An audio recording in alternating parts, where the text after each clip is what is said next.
Folks, Black Star Network is here. Hold no punches! I'm real revolutionary right now. Black power. Support this man, Black Media. He makes sure that our stories are told.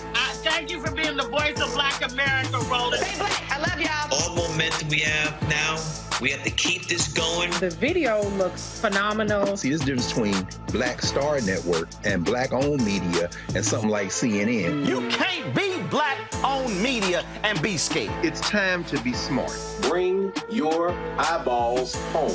You dig?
Okay, folks, today is Wednesday, November 15th, 2023. Coming up on Roland Martin Unfiltered, streaming live on the Black Star Network. Many people, yours included, was shocked and stunned when then Houston Rockets star Kevin Porter Jr.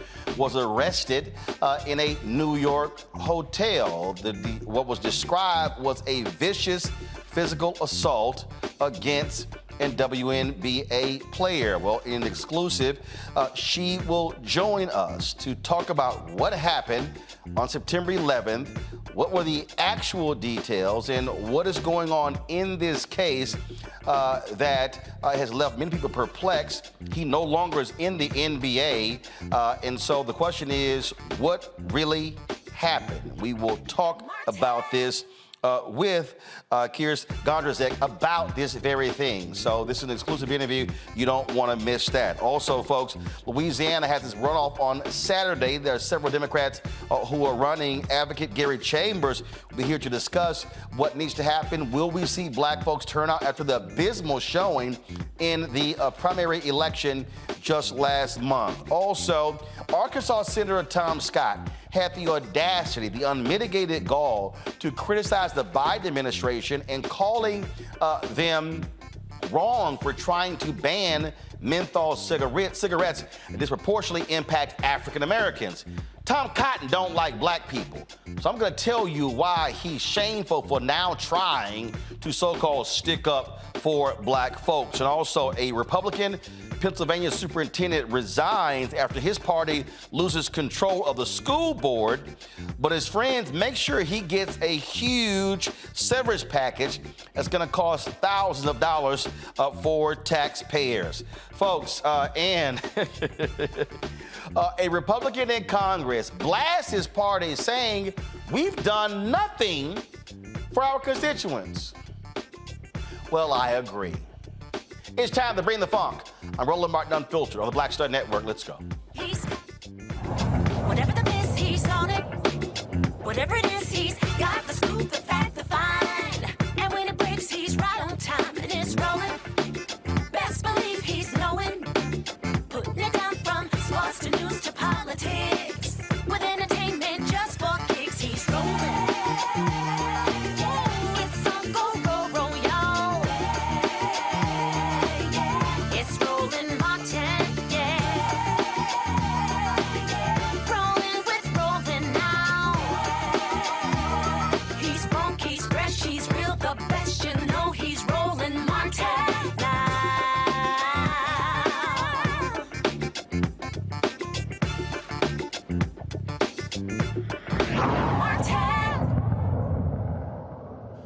September 11th of this year, NBA star Kevin Porter Jr. was handcuffed, arrested for a vicious physical assault against a woman in a New York hotel room. Details comes out. People were very shocked to hear. We heard that it was a cracked vertebrae, that she was abused.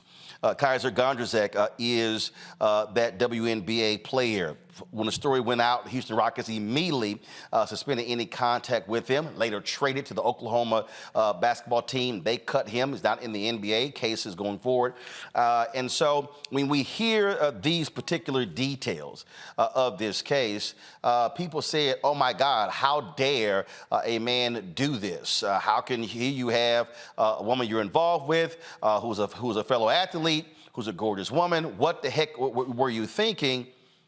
But what really happened? Well, Kysre Gondrezick joins us right now in this exclusive interview to talk about this because she has some concerns with regard to the Manhattan District Attorney's Office. And so, first and foremost, glad to have you here. Your folks reached out to me on social media, and we began to look into this, and I said, well, let's definitely have this conversation. First off, as I look at what happened. First of all, Kevin Porter Jr. was initially charged with assault in the second degree, strangulation in the second degree, assault in the third degree, and since then, the assault in the second degree charge was dropped. And so there clearly is a whole lot to unpack here. So first and foremost, and I'm just going to methodically go through this. I was going through your social media page. I think it was in February. You had posted about y'all been together for 1 year. On September 11th, were the two of you still together? Were you dating? Were you still involved in a relationship in September? Yes, we were. Okay. And so what happened? The affidavit shows an incident that took place in the morning, around 6 a.m. that morning. I'm going to read from some of that in a little bit, but from your perspective, what happened? Were you physically assaulted by Kevin Porter Jr. in a New York hotel room? Do I feel as if that he intentionally tried to cause me great harm? No, I do not believe that at all. What does that However, mean? What does that mean when you say, do I feel that he was not trying to intentionally cause me great harm? Did the two of you have an argument? First of all, were you still awake? Did you wake up? I mean, 6 o'clock in the morning is early. So set for me the scene of what happened that led to this altercation. yeah, I don't believe that I was physically assaulted. We were in New York, attending New York Fashion Week. Just earlier that night, we had just finished attending a fashion show. I had some meetings early the next morning to attend to, so I decided to call it an early night. He stayed out with his friends, his teammates, and obviously came back at a later time. Me being asleep, I was unaware of the fact that he was locked out of the room. Security, to my understanding, helped let him in. And I was awakened to, just yelling and him being very adamant about wanting to have a conversation with me that even still to this day, I don't even know what that was, about. I was, very hazy, being awakened from sleeping, and I could smell, a hue of alcohol. Clearly it wasn't the right space nor the right time frame to even have a conversation. And as, he grabbed me by my shoulders to try to wake me up to have that, I stand up, very quickly on the bed, and I fall off the side of the bed and hit the side of my eye on the wall. And that's where the laceration above my eye came from. There was a makeup splat and a little blood splat on the wall to justify and support that injury. I don't know if you've ever tried to stand up on a bed. There's actually no support. There is so much imbalance that I fell. And in hindsight of that, I noticed blood. And to be completely honest, I was in shock. I kind of I don't know, I kind of panicked and I ran out the room. And when I ran out the room, the security officer that had let him in was still standing at the elevator. So it just goes to show you how fast and such a blur the whole incident, happened, that the guy that let him in was still standing outside waiting to go down. And to my understanding, that's when they escorted me down and I heard that he was arrested. I'm looking at the signed complaint. Go to my iPad, please. It says the factual basis for these charges are as follows. I am informed by a person known to the district attorney's office, informant 1, that she observed the defendant strike her repeatedly about the face with a closed fist, causing a laceration above her right eye and bruising and substantial pain to her face. I am further informed by informant 1 that she observed the defendant use his hands to apply pressure to her neck by forcefully squeezing it, causing her to experience difficulty breathing, redness and bruising to her neck, and substantial pain. 1, when they say informant 1, is that you? No, it is in a recording from the supervisor acknowledging that the criminal complaint that you're reading and that was filled out was from what officers believed they thought happened at the time. And I have her saying that word for word and apologizing to me for putting out non-factual information that was not valid to my truth. So hold on 1 second. So again, this is a signed complaint by, go back to my iPad, because it says the people of the state of New York against Brian Porter. This is a sworn statement from police officer Patrick Amato. And it says false statements made in this written instrument are punishable as a Class A misdemeanor pursuant to Section 214.45 of the Penal Law and as other crimes. So you are saying that what is stated in this signed complaint by a New York police officer, that you did not say any of these things to the police officer? No, the criminal complaint was filled out what officers believed to happen at the time, and by hearsay regarding evidence that they heard medical personnel talking about what my injuries were that was inaccurate. So we're talking, but again, as I read this here, when a statement says that she observed the defendant strike her repeatedly about the face with a closed fist, and then that pressure was applied to her neck by forcefully squeezing it, causing her to experience difficult breathing. So you're saying Kevin Porter Jr. never hit you in the face with a closed fist? No, he never balled his fist up and hit me in the face numerous times, nor did he ever strangle me to the point where there was lacerations around my neck or where he fractured my spine and my neck. Those allegations are not true. Okay, and you did supply us, you had a conversation with the district attorney's office. Folks, cue that up, where, as you said, they told you that they apologized for these details being made public. Guys, go ahead and play that.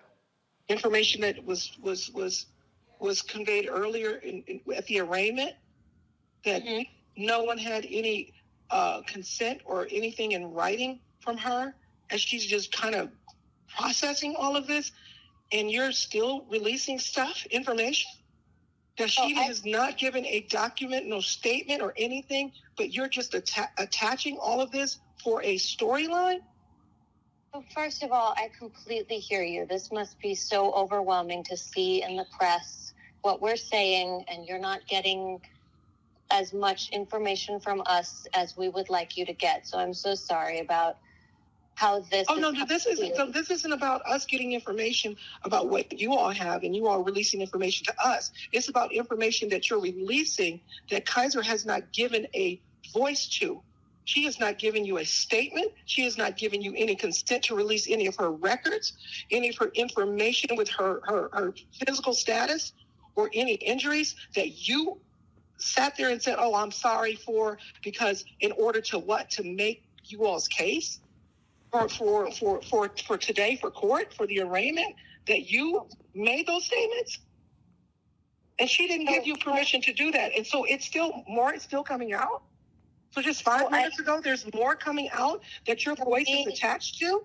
Let me first of all say, we have not released any statements to the press. What's being quoted is what I said in court this morning. We are not speaking or releasing anything.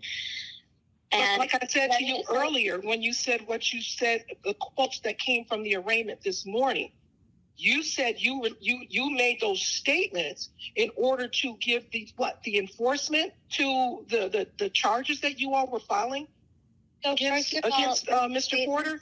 She did not give you that. She did not give you that information. She did not tell you that information. It is a further violation for you to turn around and release her medical information. I'm happy to explain. So, first of all, the statements that are being attributed to her in the press, that is coming from police reports and police documents. The statement that I made and that is in the criminal court documents about her injuries, that is something that the police officer heard. Whether he heard it or not, to misrepresent, that is still her confidential information. But you turned around and reiterated, you repeated it and said it in the arraignment for the courts, as if like it's something that you all were given consent to release. And that was inappropriate, and that was a violation of her own personal rights for her medical history, for the sake of your case. Yes, But you couldn't wait until she would sit down to have a conversation with you all. We could not legally wait. We are required to file the complaints within a certain number of hours. That is why I very much wanted to speak with you. Right. And so just because you weren't able to speak with her, who gave you authorization to what? To file the complaint on behalf of whom? We are legally required to file a complaint within a certain amount of hours. On behalf of whom? This is why. On behalf You of know whom? what? And I'm asking you a question. On behalf of whom? On behalf of the people of the state of New York. This is the job that we do. Okay, on behalf of the people of the state of New York. Not on All behalf right, of- so there's about another 3 minutes of the conversation. First of all, Kysre, who is talking to the woman there? She is with the Manhattan DA's office, Myra Kysre. She's the intimate partner in Sexual Violence Bureau of the New York DA's office. So who's talking to her on that audio recording? That is my mom. Okay, so your mother is talking to her. All right. A lot of times when we have these cases, and we've seen this numerous times, whether it involves athletes, entertainers, or even just regular ordinary folks, that women who have been victims of domestic violence often recant. You're saying here that what they describe as taking place, none of that happened.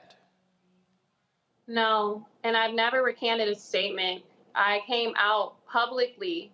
My attorney spoke on my behalf 2 days after the event through Baller Alert, appreciating all of the community's support and prayers, but to please avoid speculation for evidence and allegations that have been reported are false and misleading. I released that information 2 days after the event. If you continue, Go ahead. Go ahead. No, go ahead. If you continue to play the audio, she specifically verbatimly states that because she did not talk to me, she had to bring forth some information to bring forth the elements of the case and elements of the crime against him, meaning that she cultivated her own narrative to make some type of false information to make stick to support the charges that she was bringing against Mr. Porter. That, as you can hear her say, that she never got a chance to speak with me first. Okay, so your attorneys also, this, and your team sent us this, go to my iPad here, where y'all wanted the protective order lifted because, as here it says, there are many things that she has to discuss with him, including finances, moving, possessions, etc. She would also like her actual physical condition be revealed and that there not be any exaggeration of what happened and that any prior incorrect statements be clarified and addressed on the 16th. Your attorneys offered there was a Zoom call to discuss this further. And so I guess just what is I'm just still trying to understand. Again, when I read a complaint and I see these things listed, one, the public often believes when, obviously, when the DA's office, police officers release information, there are assumptions that they actually talk to the individual involved. And so you're saying at no time that you actually, that they didn't interview you. So when they arrived, when the police arrived on the scene, because you said when he left, you actually, when you ran out, went down to the elevator and you went downstairs, he was under arrest. At no time you sat down and actually talked to police, DA's office, on the scene, at the precinct. Nothing was ever recorded, video or audio, nothing along those lines. They asked me at the scene as to what happened, and I told them I don't know. Clearly, I was in distraught. I had a lot of people around me telling me what they thought happened. When I was in the hospital room, they asked me to write down a statement. They asked me to record me to give a statement. I told them that I could not give one. I didn't feel comfortable doing that. They asked me to write a statement. I asked them, I said, are you allowed to write a statement for me? They said, no, legally we are not allowed to. But then next thing you know, I see a criminal complaint that is spilled out by police officers. And I have a supervisor who called me in October and told me that the criminal complaint was filled out by what officers believed to have happened at the time, as I recorded that conversation as well. Who called the cops? How did they arrive at the scene? I don't know who called the cops. I didn't call the police. Your attorneys, so there's no 911 call or anything along those lines coming from the hotel or anything like that you're aware of? To be honest with you, Mr. Rowland, I don't know who called. I still don't know who called the police to this day. Shortly after it happened, your sister posted some comments on Instagram. So she was obviously angry at him for what allegedly happened. Did you then shortly thereafter communicate with her? Because that post, obviously, what she posted went viral because she was very angry at what allegedly happened. Yeah, so obviously she reacted in a way that the general public did with the information that was released without communicating with me or my mom at the time. I hadn't even spoken with my mom either until I got back to the hotel and was able to FaceTime her to see me that I was perfectly okay. So I can't penalize her for that.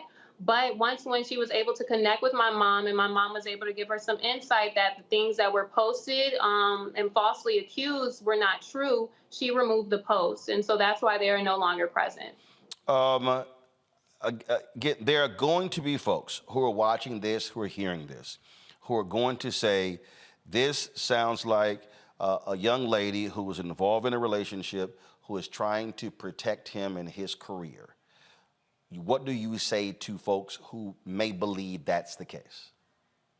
Yeah, this isn't about Kevin. This is about me. This is about the integrity of who I am, the woman that I've worked so hard to become, the name that I've worked so hard to create. And to not allow someone who's in a position to feel entitled or to feel empowered to be able to misrepresent my voice and who I am. You know, with the district attorney's office jumping to conclusions that I would be on the same side as their injustice, it backfired. What they saw was an African-American male. They saw a professional athlete. They saw a young woman who was in complete distraught and speechless and shocked and still trying to process everything that's going around her and believed that it would be a win-win situation for both parties involved. One on their end where it would catapult a career. It would make the storyline of the year. And on my end where I would be gaining some, some money, some type of increase in value, and it would be a win-win situation. But clearly they didn't do the research of who I am and who I represent. This is about my employers. This is about me making sure that I come forward and speak my truth so that this isn't about me trying to win over the general public, but in my workplace, my circle, that I'm not going to allow someone to misrepresent who I am. And I don't believe in defaming someone else's character and integrity in order to add value to my worth, to put out false information, to speak on my behalf, to cultivate injuries that never even occurred. I am an athlete. I have dreams of my own. I played in the WNBA before I met Kevin. He came along and helped add value to my life. But I was my own person. I am my own person. And this isn't about protecting him. This is about protecting who I am and what I stand for. And to know that this could come at the hands of those that are supposed to protect and serve, to manipulate and to falsify evidence, to add value to their integrity and to not consider my own. It's completely defamatory, corruptive, and injustice. And that is why I'm speaking out and giving my testimony to my truth, because if they can do this to me and I'm supposed to be the victim, I can only imagine the countless of lives that they have done this to and try to cover up for. I have word for word of emails of a DA telling me after I've given her information and identified the injustice of whether or not she wants to disclose this information in a court of law. This is a crime. This is a felony. No civilian can sit up on a stand and lie. No civilian can sit up on a stand and manipulate evidence. No civilian can sit up on a stand and try to generate an own narrative to bring forward charges against someone. And to know that you have an assistant district attorney and other parties involved in the department that knew about it and did this in a court of law. This is a crime, and they should not be above the law in any type of matter to be able to bring defamatory and completely stifle someone's life and ruin their career. And I'm talking about my own, not Kevin's.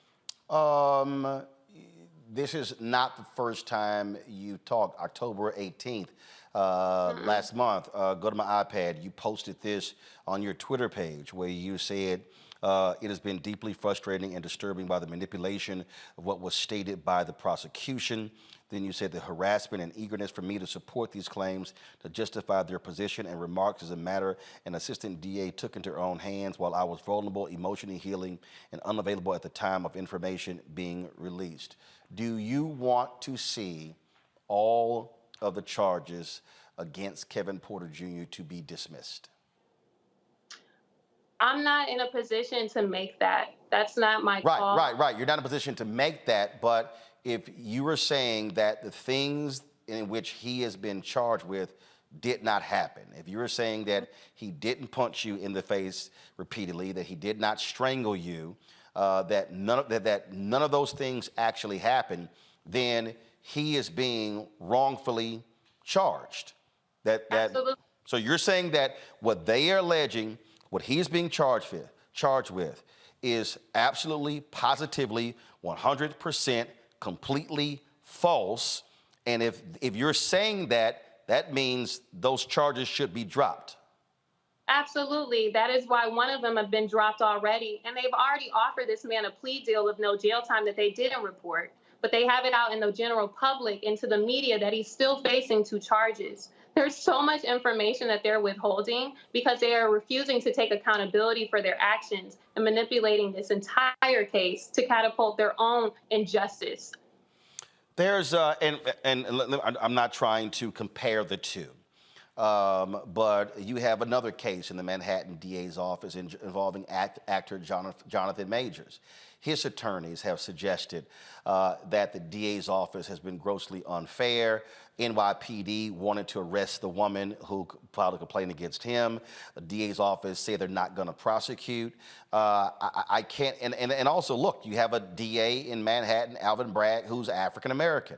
And so I don't know what his involvement is in, drilling down in these sort of individual cases.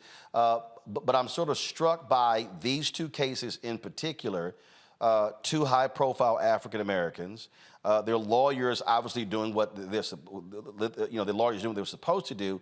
But to hear you say that a complaint was filed, giving the impression that you said all of these things, and a month after it happened, you say on your own Twitter account it didn't happen. Here you are now a month later, it didn't happen, saying it did not happen. That clearly has to be angering you that the DA's office is just standing firm on this and by saying, well, we got a complaint, we have to prosecute, but you are the alleged victim who's saying it didn't happen. Yeah. I'm very angry. I'm disappointed. I'm shocked. You never believe that things could happen to you until they happen to you, right? And so I try to, put faith in my Creator and giving me the peace and knowing that I was placed here for a reason, that there is purpose through this experience. And I'm realizing that it is to highlight the injustice of what really goes on behind closed doors in these departments and with these prosecutors.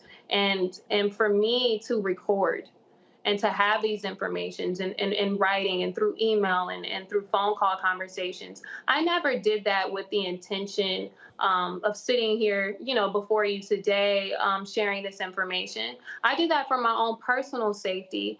But I thank God that I did, because I truly believe that without this evidence that no one would believe me, given the fact that information that's supposed to come from, the DA's office, that's supposed to come from law enforcement, is supposed to be credible and factual. And to know that they can do this and withhold information and disregard information, it's very unsettling, and it's disheartening and very disturbing. And I feel like it's my duty to come forth and talk about it, because they've tried to defame the integrity of who I am, to bring forth charges against someone that never did any of these things that they have against him. And the fact that they blatantly know that, the fact that they're so arrogant and highlighting and apologizing to me for what they've done, but are refusing to do so to the general public.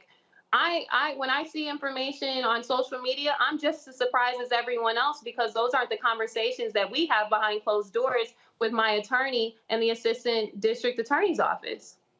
So at any point in all of this, have you sat down with the Manhattan DA's office and done a formal interview?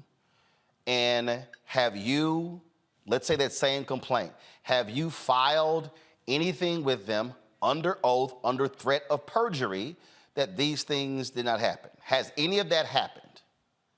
I never sat down in front of them. I did a Zoom call with them expressing to them what happened a week later. That was the first time that I spoke to them. As you can see with the countless of phone calls and the emails, my attorney made them very aware that these things did not happen. Me highlighting this is a result of them dropping one of the charges. And after they come to find out they said that he had fractured your vertebrae, and then came out and said, no, that actually didn't happen. Yeah, and the thing about it is they knew that 3 weeks before they even released it. Well, first of all, how do they even arrive at fracturing a neck vertebrae?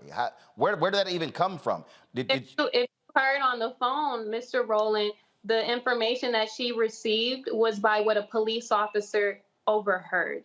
So she's basing this evidence based on hearsay of what a police officer was ear hustling about what my injuries were, and didn't wait until my records came back to identify that was never even factual. Because again, if I'm a reporter, okay, and if I'm a journalist, but even if I wasn't, if I hear police say, this woman suffered a fractured neck vertebrae, I'm instantly thinking she was checked out by paramedics. There was an x-ray. It showed that happened. You're saying there was no fracture. There was nothing along those lines. There was no x-ray. That statement alone was based upon what a police officer heard. You hear her say that in the phone conversation, yes. And a doctor came forward to Fox News, who I don't even know who the doctor's name was, that came forth and said, it was in an article, that he was unaware of where this information came from. But the thing that they found was a congenital defect, I believed, in my spine, which I don't even know, between you and I don't even know what that is. Maybe something that I was born with. We've seen this in other athletes where they're born with that's later discovered when it comes to an insurance claim or whatever, because normally you don't have those deeply sort of intensive physicals. But yeah, go ahead. Yeah, and so to hear her say that on the phone, that was a result of what a police officer heard, that's when it kind of woke me up. Okay, what else have you guys falsely, cultivated a narrative on surrounding this case? And as the information that got released, it was on the hour. Like, new information was getting released by the hour, and I had no idea where this information came from. But after a supervisor of the department told me on the phone that is recorded, told me this in October. It is now November, that the criminal complaint was filled out by what officers believe they thought happened at the time, and that they apologized for the false narrative, and that they only want to move forward with the actual truth. This is a conversation they had with me that they have yet to release, and it is now almost the end of November. So, all right, go to my iPad. This right here is Manhattan DA Alvin Bragg. Yes. Are you and your attorneys, have you or are you requesting a meeting specifically with him regarding what you consider to be malfeasance on the part of his assistant district attorneys? To my understanding, that was actually my attorney's angle, was to reach out to Alvin Bragg at some point to be able to have a conversation with him about the injustice that was happening, and putting forth confidence in him, given the fact that he is an African-American male. But we have yet, heard a response from anyone. I've also had my attorney call the supervisor, who was also a former prosecutor as well, and he has yet to hear anything back from them. So it's very unfortunate to believe and to know that the people that are supposed to protect, my safety can bring forth harm and completely be dismissive of a situation that, was very traumatic to me. But they've added and compounded more trauma into my life than Kevin did. Again, there were about 3 different audio calls that your team sent to us, and I just want to again just show for folks. I'm not showing actual phone numbers or emails, but Robert Hantman is your attorney. This is an email that is sent to the assistant DA October 15th, and Dear Myra, thank you for your prompt response to us today. As we understand that the charges against Mr. Porter will be reduced tomorrow, it is important to our client that it be stressed that she was not responsible for the original complaint and allegations and that she not be connected to it, so it doesn't look like she was the responsible for releasing incorrect information to the general public. She suggests the following. There's some additional language. So, if we're going back, September 11th, when this all came down, it was just the 2 of you in a New York hotel room. Argument ensued. You're awakened by him. Security lets him in. You say you stood up on the bed and fell off of the bed, and that's how you cut your eye, right? Yes. You were like, okay, look, I'm asleep. Why is this dude yelling? Why is he screaming? What the hell's going on? And so then you just run out of the hotel room, correct? Yes. You run to the elevator. The security who let him in is still at the elevator. Did you and that security officer ride down? Yes. And you said, how long was it? You said when you got downstairs, that cops were on the scene and they were going to arrest him. I don't know. I didn't find out that he was arrested until I was in the hospital. So when you went downstairs, you had a cut. What happened? Did someone call an ambulance and then the ambulance came and then you were taken to the hospital? Yes, which they left me unattended in the hospital for 5 to 6 hours. So you're in the hospital. At any point, is NYPD at the hospital taking notes, talking to you? No, there was nothing for me to give them. That's when they had asked me to do a written complaint. I told them that I couldn't fill it out at the time. That's when I asked, were they allowed to do so? They said legally they are not allowed to do so. And then they asked me if they could do a recording of me stating what happened. I told them I didn't feel comfortable doing that. I'm still trying to process everything. And I kept begging and pleading to them, can I get my phone? Can I get some form of contact to be able to contact my family and my mom, which they left me unattended. They didn't let me know until after my discharge. Oh, by the way, this is all over the media, just so you know. I asked them, I said, who released this information? They said, well, legally, we are not allowed to. I said, but you guys are the only ones that are present. Yeah, well, legally, we're not allowed to. And the first post that I see is Kysre Gondrezick was hospitalized with severe bruising and at least 1 broken bone. The only people that were present were the police.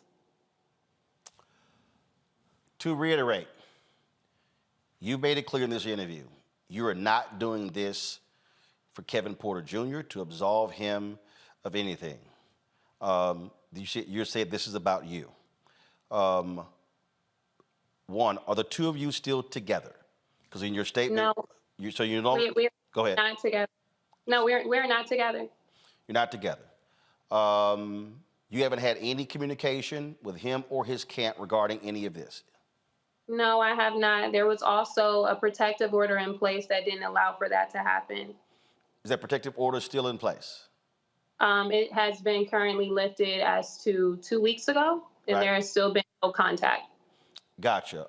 And again, your attorneys also wanted it to be lifted so the 2 of you could have, or your respective camps could have discussions about things I guess y'all had jointly, possessions, homes, all things along those lines. Yes. You said earlier, and I wanted to come back to it, you talked about you're doing this for your sake, your name, and things and how you have been impacted.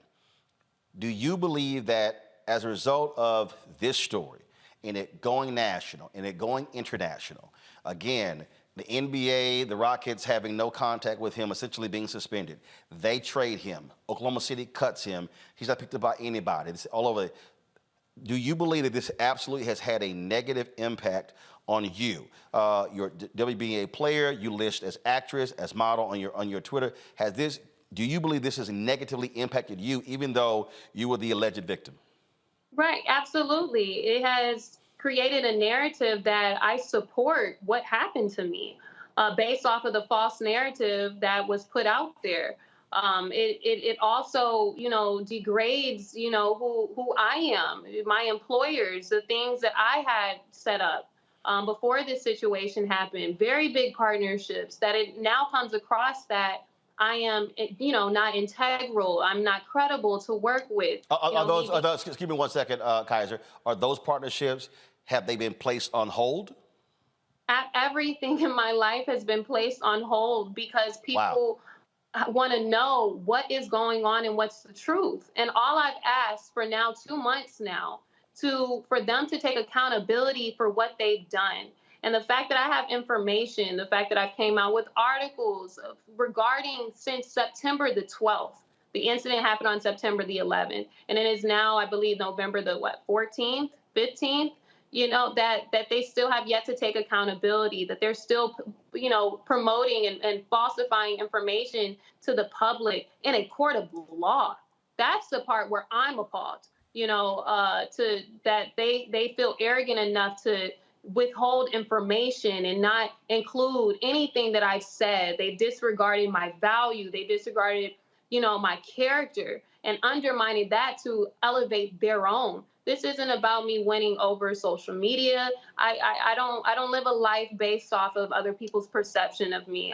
Who I've been and just the career that I've had has forced me to become in a place where I've had to gain the wisdom and the strength to not allow other people's perceptions of me let that have any value or merit to how I view myself on a daily basis. This is about me standing in my purpose. This is about the conversations that I have with God as to why am I here?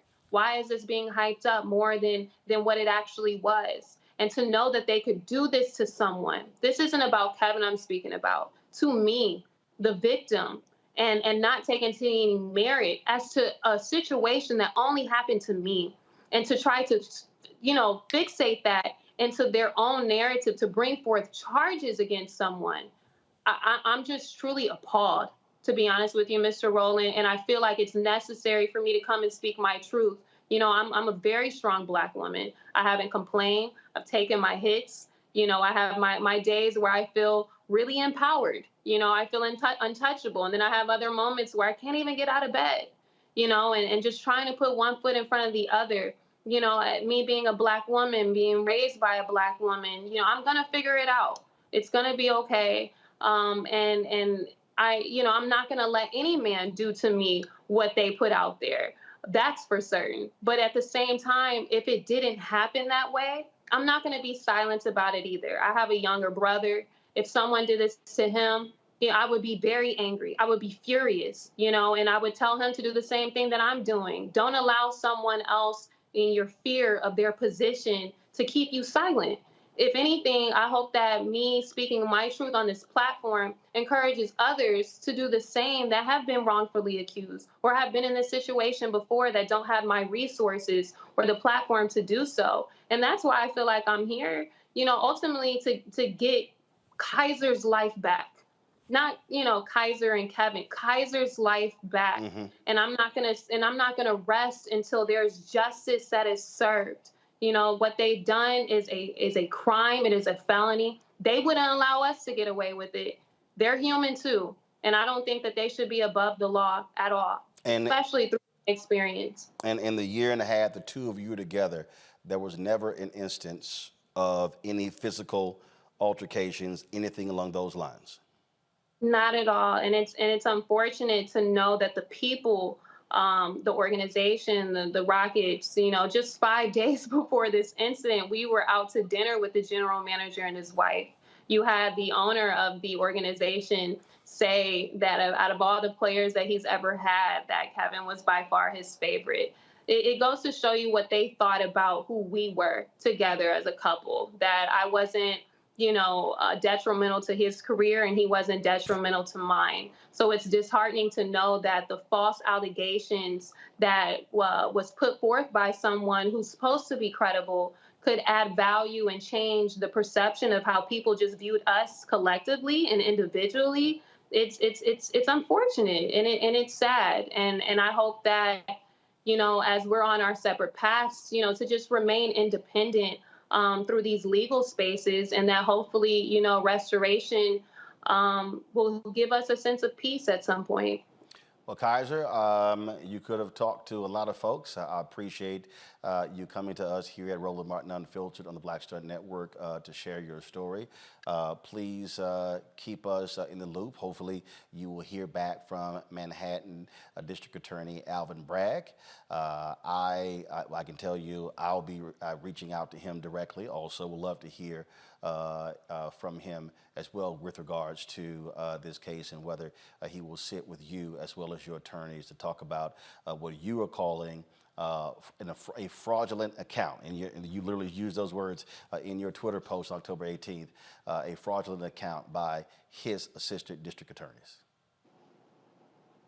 I appreciate it, and I am thankful for you giving me this platform to share my truth. Thanks a bunch, and you take care. You do the same. Be blessed. Folks, I'll be back talking to my panel about this. You're watching Roland Martin Unfiltered right here on the Black Star Network.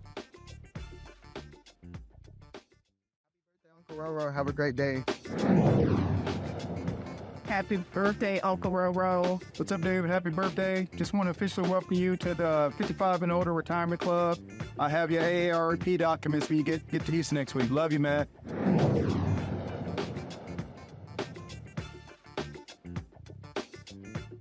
Hatred on the streets, a horrific scene, a white nationalist rally that descended into deadly violence. White people are losing their damn minds. As an angry pro-Trump mob storms the U.S. Capitol, we're about to see the rise of what I call white minority resistance. We have seen white folks in this country who simply cannot tolerate black folks voting. I think what we're seeing is the inevitable result of violent denial. This is part of American history. Every time that people of color have made progress, whether real or symbolic, there has been what Carol Anderson at Emory University calls white rage as a backlash. This is the rise of the Proud Boys and the Boogaloo Boys. America, there's going to be more of this. Here's all the Proud Boys, guys. This country is getting increasingly racist in its behaviors and its attitudes because of the fear of white people. The fear that they're taking our jobs, they're taking our resources, they're taking our women. This is white fear.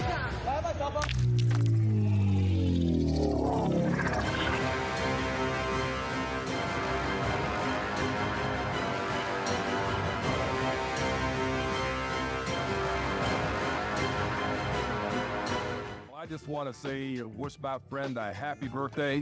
I can't be there, but I know there will be a lot of folks there to represent me.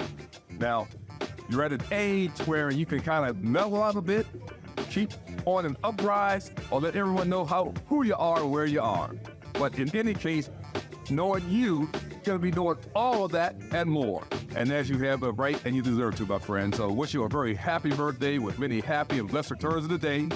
And the fact that you're at Alba, I'm okay with that because you listen well to this good Omega man. So God bless you, brother. I love you. Keep up the vibe, making it happen. Peace.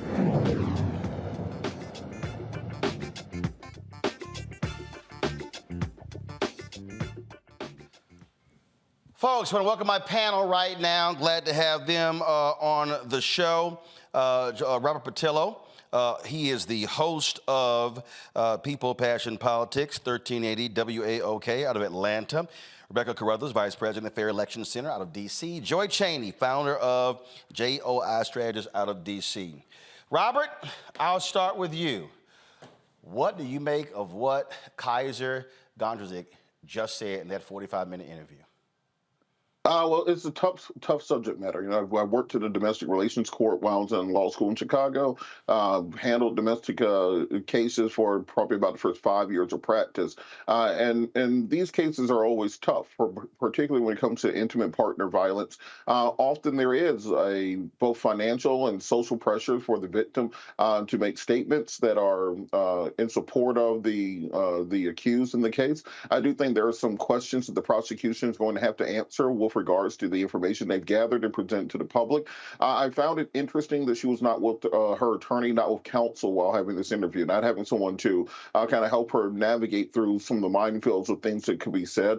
I found it interesting that there was not a contemporaneous physical examination that could have corroborated many of her statements, particularly as to the injuries that took place and the causation thereof, that there were no pictures of the apartment or of the crime scene that could help to indicate the nature of the altercation that took place, as well as witnesses or individuals who were with Kevin Porter and herself earlier in the night that could talk towards their state of mind, towards if there was any ongoing arguments that happened beforehand. These are all things that we would want to present in a court of law that in order to create a circumstantial case around the accusations being made. Of course, none of us were there at the time the incident took place, and therefore it will be up to the prosecution and to the judge and the jury there in New York. But it's, of course, a tragic situation to have a young man whose livelihood and career may be on the line based on something that, according to the alleged victim, did not occur. However, there has to be, in many cases, the state has to step in to protect the victim from themselves. When victims feel that there's pressure upon them not to press charges against the assailant. So the prosecutor's job in this case is very difficult, and I think there will be a searching inquiry taking place, particularly given the high-profile nature of this. And I'm just hoping that all parties come to a resolution that is best for them. And I think that the basketball career, the other parts of this, that should be completely secondary towards finding out exactly what the truth is in the situation and finding justice for all parties involved. Well, I think, look, Rebecca, I sort of look at this, I get what Robert is saying. I've interviewed lots of people, and the attorneys have required themselves to be present. Her attorney wasn't present. This was a 26-year-old woman who said, I can do this myself. I can speak for myself. This wasn't a statement that was posted just on social media. This was in her own voice. And in fact, guys, get this audio ready. Myra Kysre, and you heard her say this. You heard Kysre say this. Myra Kysre, an assistant district attorney at the Manhattan DA's office, she admitted in talking to Kysre's mother that they put out the narrative that was put out to the public was done so because Kysre did not make a statement to the police. Listen. Because you said you needed to make those statements. You apologized for them. I made those statements in order for the enforcement for the charges that you all were arraigning him for. So in order to make that stick. In order to make out the elements of the crime, we put as little information on the record as we could, but we did have to provide some information in order to make out the elements of the crime. That's the job. So to make out the elements of the crime, what picture are you painting and trying to paint?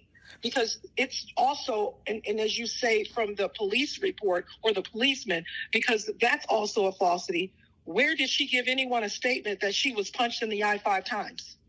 If it is false, this is why we always want to speak to victims of crimes as quickly as possible, to make sure that we have everything correct, to make sure that we are proceeding in a way that is true, that is most just, and that takes into account everything that our victims need. And so, since you may not have that, then you are unjust in printing something that is inaccurate. And that's what you all are doing. I feel that's like what you're doing. I'm so sorry for how difficult this has been. I'm actually here with my supervisor at the moment. Would you like to speak to her? No, you all will we'll talk at a later time. So Kysre is on the phone, and just Would you like to come in with me? Just on the record, she's not pressing any charges. So you do as you see fit, as you see will. She's not pressing any charges. So all of the false, duplicitous statements that you've attached to her name for the procurement of your elements to the case, you can do it as you see fit. She has not given you any statements, and she is not filing any charges against Mr. Porter. Unfortunately. Okay. Well, unfortunately, you won't have her voice, nor will you have her cooperation. She is not filing any charges. From you. Go ahead, Kysre. You would like to say that? You can say that for the record, honey. And I am not pressing any charges against Brian Porter Jr. And I did not give a consent, nor did I do a written statement, nor did I not do a video stating that everything that has been released or things that were stated in the arraignment came from me personally. I hear you. I absolutely hear where you're coming from. I would like you to come in and speak to us in person. Can you come in, meet with us tomorrow? That is not happening. I said to you earlier about Kysre and her, she's resting.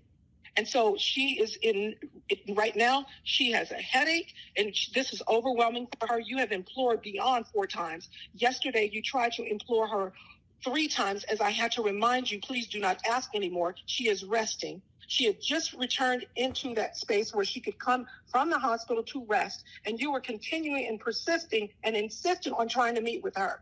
You did not have her best interest at heart. It was all about you trying to get your paperwork and your documentation in by a certain constraint of time. So I don't think we have anything else that we need to say or anything else that needs to be discussed. Kysre, do you need anything else you need to say, dear? No, just that. Okay, you can hang up the phone. So Rebecca, again, I've covered many of these stories, and we know the countless stories where a woman has been the victim of domestic violence and has recanted. Kysre clearly stated to me that was not the case for her. But here's what I still find to be striking. How can you, as the DA's office, how can you release information that you actually didn't get from the alleged victim? That's what's still standing out to me. How do you get all of these things happen? And look, I am a native of Houston. I grew up watching the Houston Rockets. The moment I saw this story, I was like, oh, get that son of a bitch off of the Rockets team. So the narrative that and guess what happened? He was immediately, can't be anywhere near the team. He was shortly traded to Oklahoma City. They cut him. He's now out of the NBA and is in limbo from the NBA until after these legal proceedings. And so, but still go back. They released a narrative of what happened that wasn't based upon actual facts from the person, and there were only 2 people in the room. So, Roland, this is where it gets complicated when you have someone who's not willing to cooperate with police. So, first of all, Kysre doesn't need to fill out a report in order for charges to be pressed against Kevin. True. Like, that's the first thing. It's the obvious thing, but it's just something that I want to point out.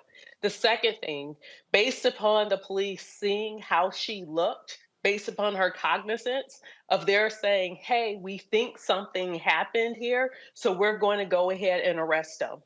We're now going to figure out, based upon the evidence that we're able to collect, based upon things we're able to see, and usually based upon the other person who's involved participating and letting them know, hey, this is what happened, this is what didn't happen. But it looks like here, Kysre was not participating.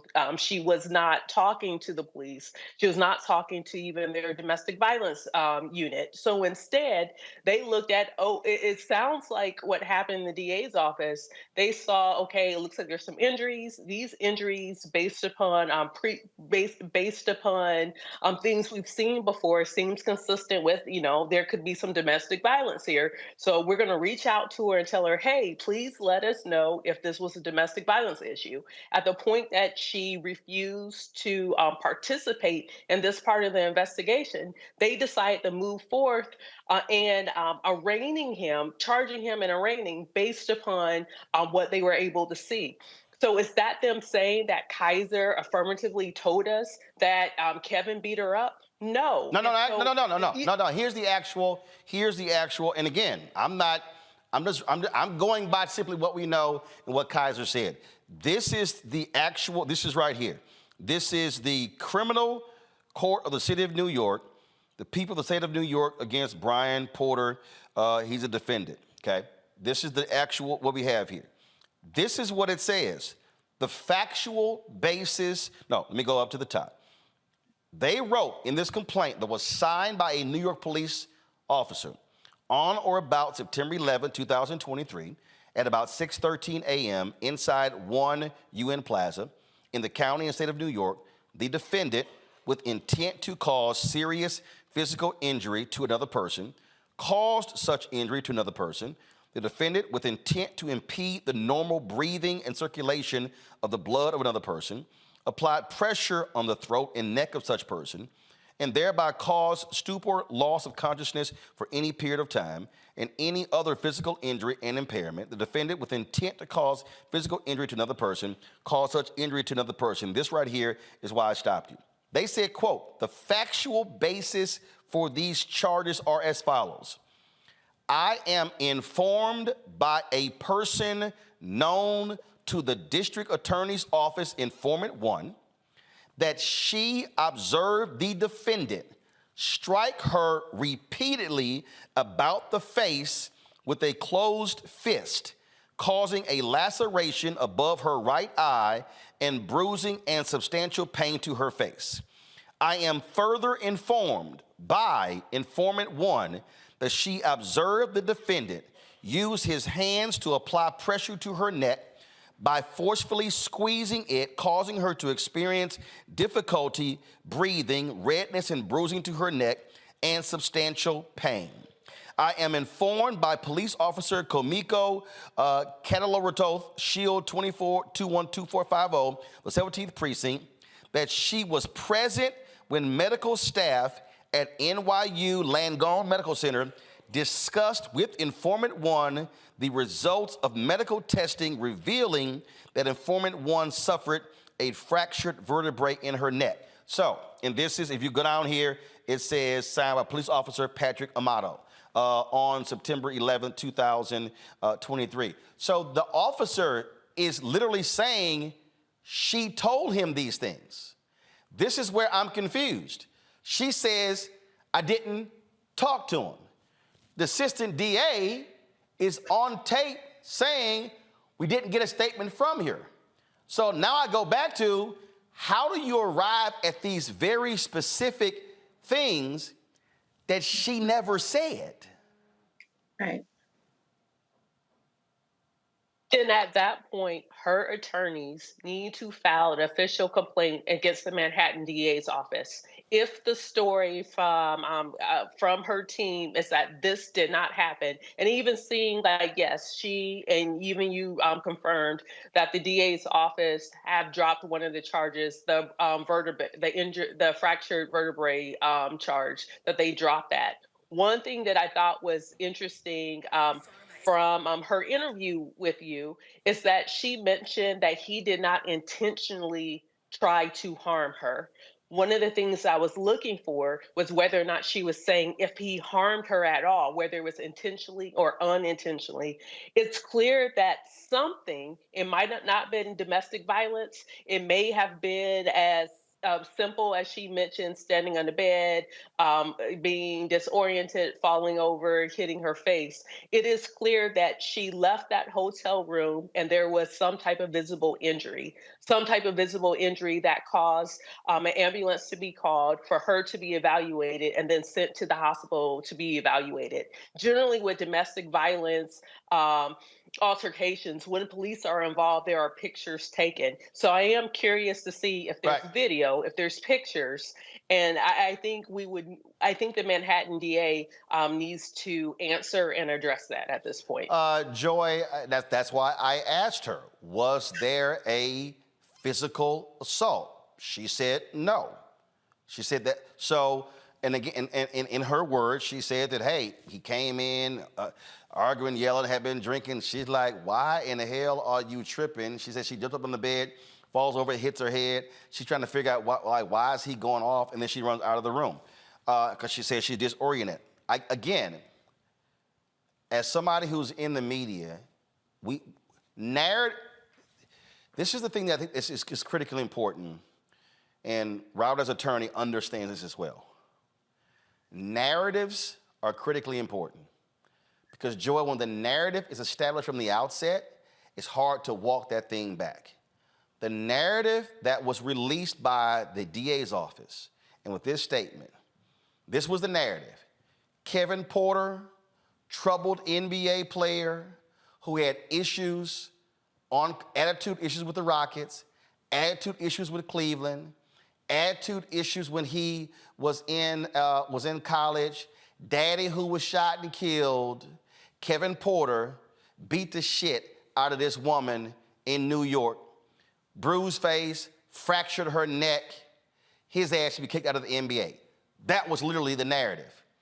For me, again, listening to Kysre, listening to what she said, listening to the recording and seeing this statement, I still don't get, how do you list that she said these things if we now see she never actually said it? You assuming is one thing, but giving the impression that she actually said it, that's totally different.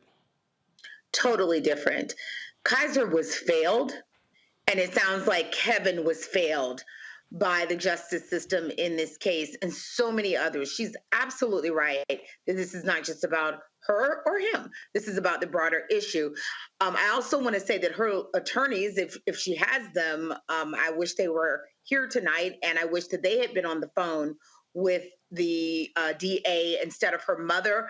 That whole scenario leads me to some other questions about who's in control of this conversation, and is Kysre's voice really being heard as well? And I think that she does need to be spoken to alone with an attorney and with the DA's office. But if, in fact, what she's saying is true, they need to be looking with the Attorney General, but they also need to be talking about the officer. Officer Amato, the things that he put forth seemed very specific. And if that didn't happen, then that wasn't a true statement.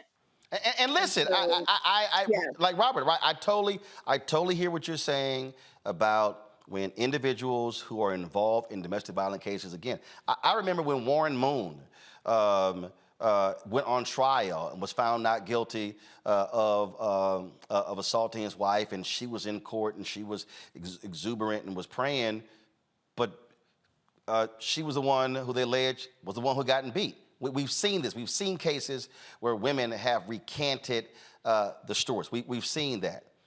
I guess what again, as somebody who operates in a world of facts, how do you make the claim she said it, but now we know she never said it? And how? The officer. How? Yeah, I think the officer has some explaining to do. Robert, I don't understand it. Well, so I think we're dealing with two different things when we say, did she say it or not? Now, she said that she did not have an official statement. She did not sit down with an officer where they took down her statement, then that was transcribed and put into the report. That does not mean she did not say it directly to the officer, maybe in an excited utterance, or said it to the security personnel that went down the stairs with her or was in the elevator with her. That's a fact-specific inquiry. No. The DA, the assistant DA, they had, and we have the recording where she apologized. She apologized for what was the details that were released, because cue it up. Because I want to hear it in her own words. Cue it up, because she apologized, saying that was released because we didn't have a chance to talk to you. So why are you releasing information? Listen, you can, there can be, and again, a person does not have to be immediately arrested and perp walked. You can actually have an investigation, and they can be a person of interest or whatever, and you can say there's an ongoing investigation, do your investigation, they can be later arrested. That's not what happened here. It was like, yo, September 11th that morning, he was let out in handcuffs, boom, that story dropped, go.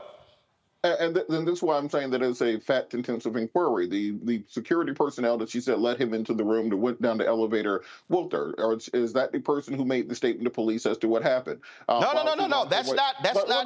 I'm giving you hypotheticals as to what. No. I'm not going by hypotheticals. I'm going by what's in the side. No, Robert. Hypothetical is what we use when we don't have. We have right here the actual statement from the cop who says, I am informed by informant one. Now, here's here's the problem. When I first read this, it sounded like somebody else was in the room. But it says, I am informed by a person known to the district attorney's office, informant A, that she observed the defendant strike her repeatedly about the face with a closed fist. That means the cop is saying, Kysre informed me that Kevin hit her in the face. Okay, and so what I'm saying, Roland, is now the officer may be saying that this was an excited utterance. They were in the ambulance headed to the hospital. He was in the hospital room with her. No, Robert. Robert, none of that's in here. But hold on. But then when it was time to make a formal report, she did not make a formal report. That's the only point that I'm making, and why I'm saying it's a fact-intensive inquiry. And then before. No, Robert. I get it. You're adding stuff to it. Rotate. I need to hear this.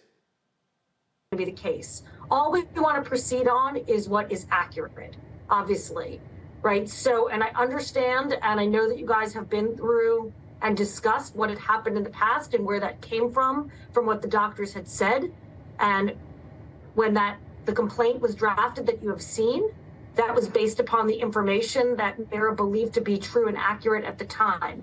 She definitely understands, as we all do now, that your injury was pre-existing and was not caused as part of this incident, but that was not something that was known at the time. And again, we apologize. As an office, we strive to do our very best, as certainly I know Mara does in every single case. Put that on pause. To make sure. Okay, here's why I want to put that on pause. She said that wasn't known at the time. Again, I guess here's my problem. This is just my problem here. The affidavit was signed on September 11th at 21:50. That's when it was signed, okay? They say in here that they were present, a cop was present, when the medical staff told her that she suffered a fractured vertebrae in her neck. So they came to that conclusion. So there's in here, the reason why I just think this is critically important. And again, I'm not taking, I don't know Kysre, I don't know Kevin Porter, I don't know any of these people. But the reason I do think it is important is because we do know examples where there are prosecutors who want to convict people and they want a notch on their belt. And we've seen these things happen. When Kysre says they offer him a plea deal, what do we know as African Americans? That black people have taken plea deals who actually didn't commit crimes in order to just put it behind them. If you're Kevin Porter and you're sitting here facing time in jail or a $100 million NBA contract, you might take a plea deal just to restart your career. That's why I just believe facts are important, and I would hope that Alvin Bragg sits with them, because if what she's saying did not happen, and again, she's saying I'm not protecting Kevin Porter, we know what happens in domestic violence cases. I just believe that the Manhattan DA's office needs to be focused on facts, what actually happened, and if there was a rush to judgment here, And if they released a narrative that didn't happen, Kevin Porter Jr. should not be facing prosecution. And so we'll see how this thing rolls out, but I'm just a little bothered when somebody says, I am informed by a person known to the DA's office, informant one, that she observed the defendant strike her repeatedly. I am further informed by informant one that she observed the defendant use his hands to apply pressure to her neck by forcefully squeezing it, causing her to experience difficulty breathing, redness and bruising to her neck, and substantial pain. When I hear that, it sounds to me like she told the cops that, and if she didn't, why was this put into a complaint? And I go back to the line right here, above the cop's name. False statements made in this written instrument are punishable as a Class A misdemeanor pursuant to Section 210.45 of the penal law and as other crimes. So either the cop is wrong and he put something that wasn't right, or she is saying this now to protect Kevin Porter Jr. It's either one or two things. So we'll see actually what happens. Going to a break. We come back. Gary Chambers talks about the Louisiana, and I'll talk about Arkansas Senator Tom Cotton, who don't give a damn about black people. All of a sudden, now he does when it comes to menthol cigarettes. I got a few words.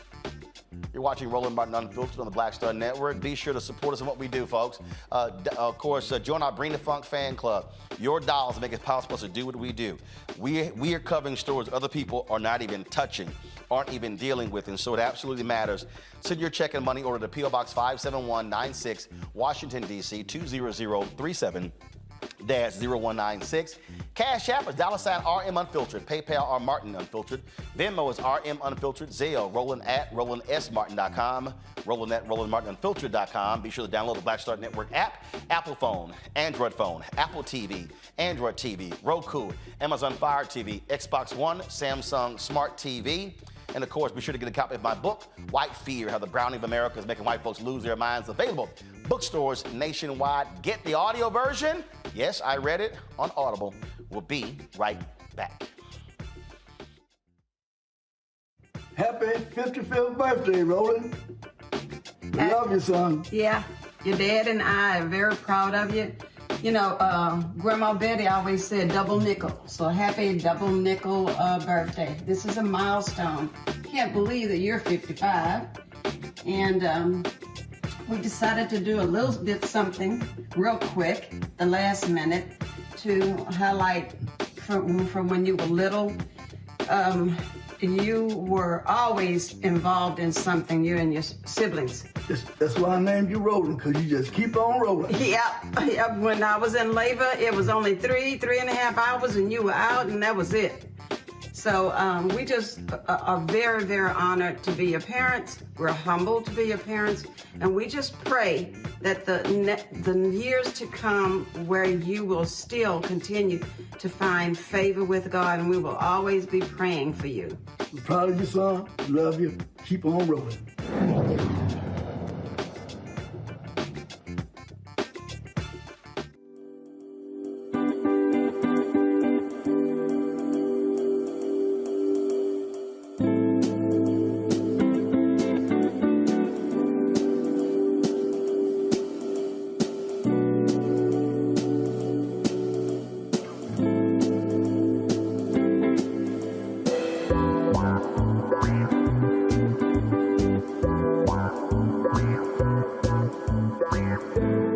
Happy birthday, Uncle Roro. We love you. Have a good day, BK.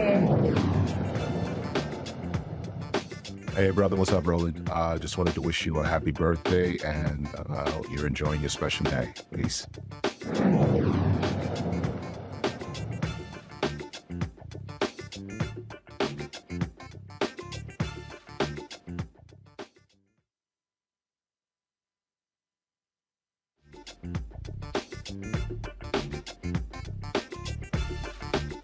Folks, on Saturday, voters in Louisiana go back to the polls. There is a runoff election there for several statewide and local races. One closely watched race is between Nancy Landry and Gwen Collins Greenup for the Louisiana Secretary of State job. Now, the state's office that holds the highest legal authority is between Liz Baker Murrell and Lindsey Cheek. John Fleming and Dustin Granger are battling for the state treasurer's job.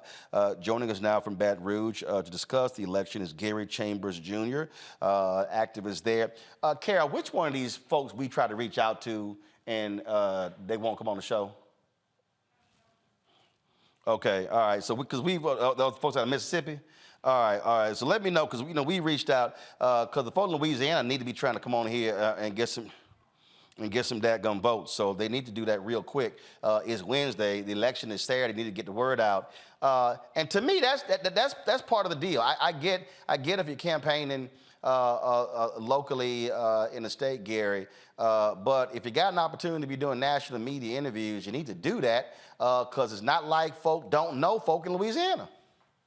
That's a fact, Roland. And when you only had 8,000 black folks show up to early vote in Baton Rouge, you definitely need to be talking to more people and getting people out to vote and getting people encouraged about your campaign because not enough people are engaged. Only 8,000 black folks in Baton Rouge went to vote, 6,000 in New Orleans, 6,000 in Caddo, which is where Shreveport is. In Washita, 1,300 black people went to vote, Roland. In St. John the Baptist Parish, 2,073. In Lafayette, 3,037. And in Rapides, 1,072 people went to early vote in an election. And to put that into perspective, there's 127,000 black people in Baton Rouge that are registered to vote. 8,000 of them went to vote. Look, we've talked about these Louisiana Democrats. Did we try to get the Democratic Party chair to come on? She ain't gonna come on. No, she ain't gonna come on. We tried. Call her ass every day. Call her tomorrow and Friday. What's her name? Katie Bernhardt. Yeah, She should resign, Roland. She should resign. When you have numbers like this, New Orleans has 142,000 registered black voters, 6,772 showed up to vote. Caddo Parish has 72,000 registered black voters, 6,318 of them showed up to vote.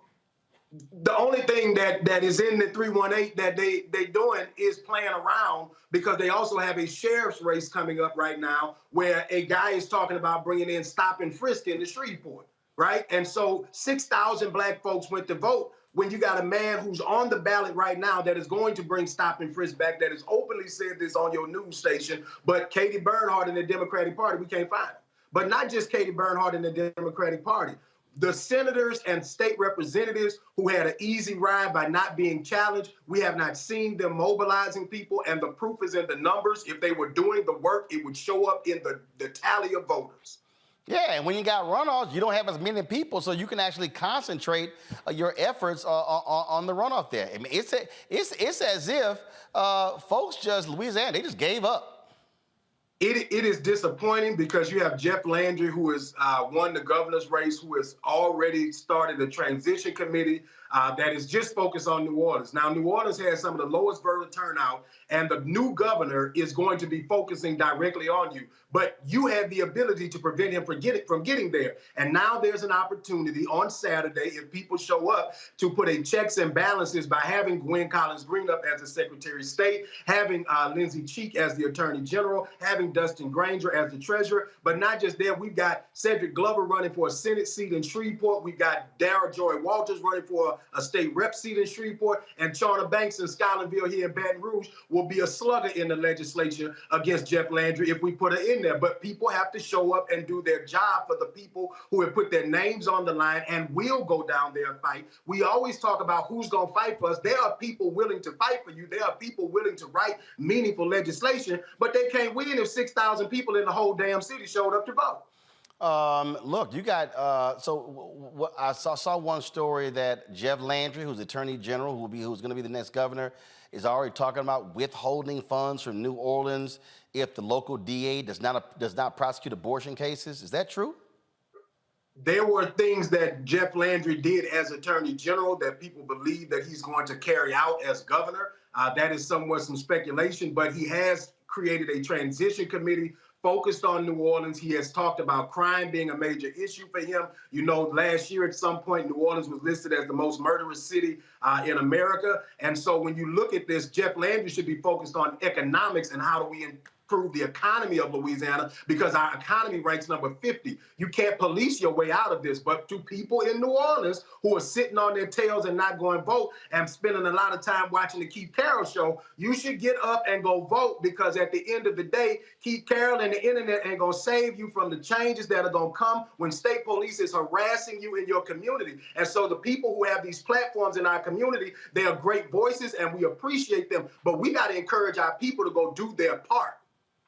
You know, Rebecca, this is the thing that I have been talking about incessantly. I'm looking at next year. I'm hearing a lot of people out here saying, and I keep trying to convey to our people, you can't be on one hand complaining about what's not happening and what you want and what should be happening.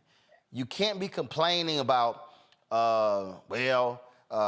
Biden didn't get criminal justice reform without understanding has to pass the House, has to pass the Senate, has to come to them. The George Floyd Justice Act passed the House, stalled in the Senate. He can't sign nothing unless it comes through the Senate. And so, and I sit here and go, okay, so now if you mad about that, step back and go, okay, where was the block? Well, Republicans now control the House. They ain't even brought up the George Floyd Justice Act. So sitting out an election again, to me, is about the dumbest thing in the world. Yeah, it doesn't make sense. Just with the power of the number of Black folks in Louisiana, they could definitely turn the state around. Something that's important, and a question I even want to ask for Gary, is that the Democratic Party in Louisiana is a mess. The current chair wasn't properly recruiting candidates, raising money, doesn't appear to be showing up in the different communities. The previous chair of the party is in prison for stealing money from the party. So it's been years, even decades of ineptness with the party. So I am curious to even hear from Gary, like, what's next for him? Is he going to take over the party? Is he going to work as a activist across the state? Because it has to be local people in Louisiana that's helping pulling together Black communities to make sure that Black communities stay politically engaged and actually using their outsized voice that they can have in Louisiana. Well, I definitely don't want to run the party. I think that there are other people who have the bandwidth to do that, and I don't want that many bosses who haven't done the work to tell me how to do the work.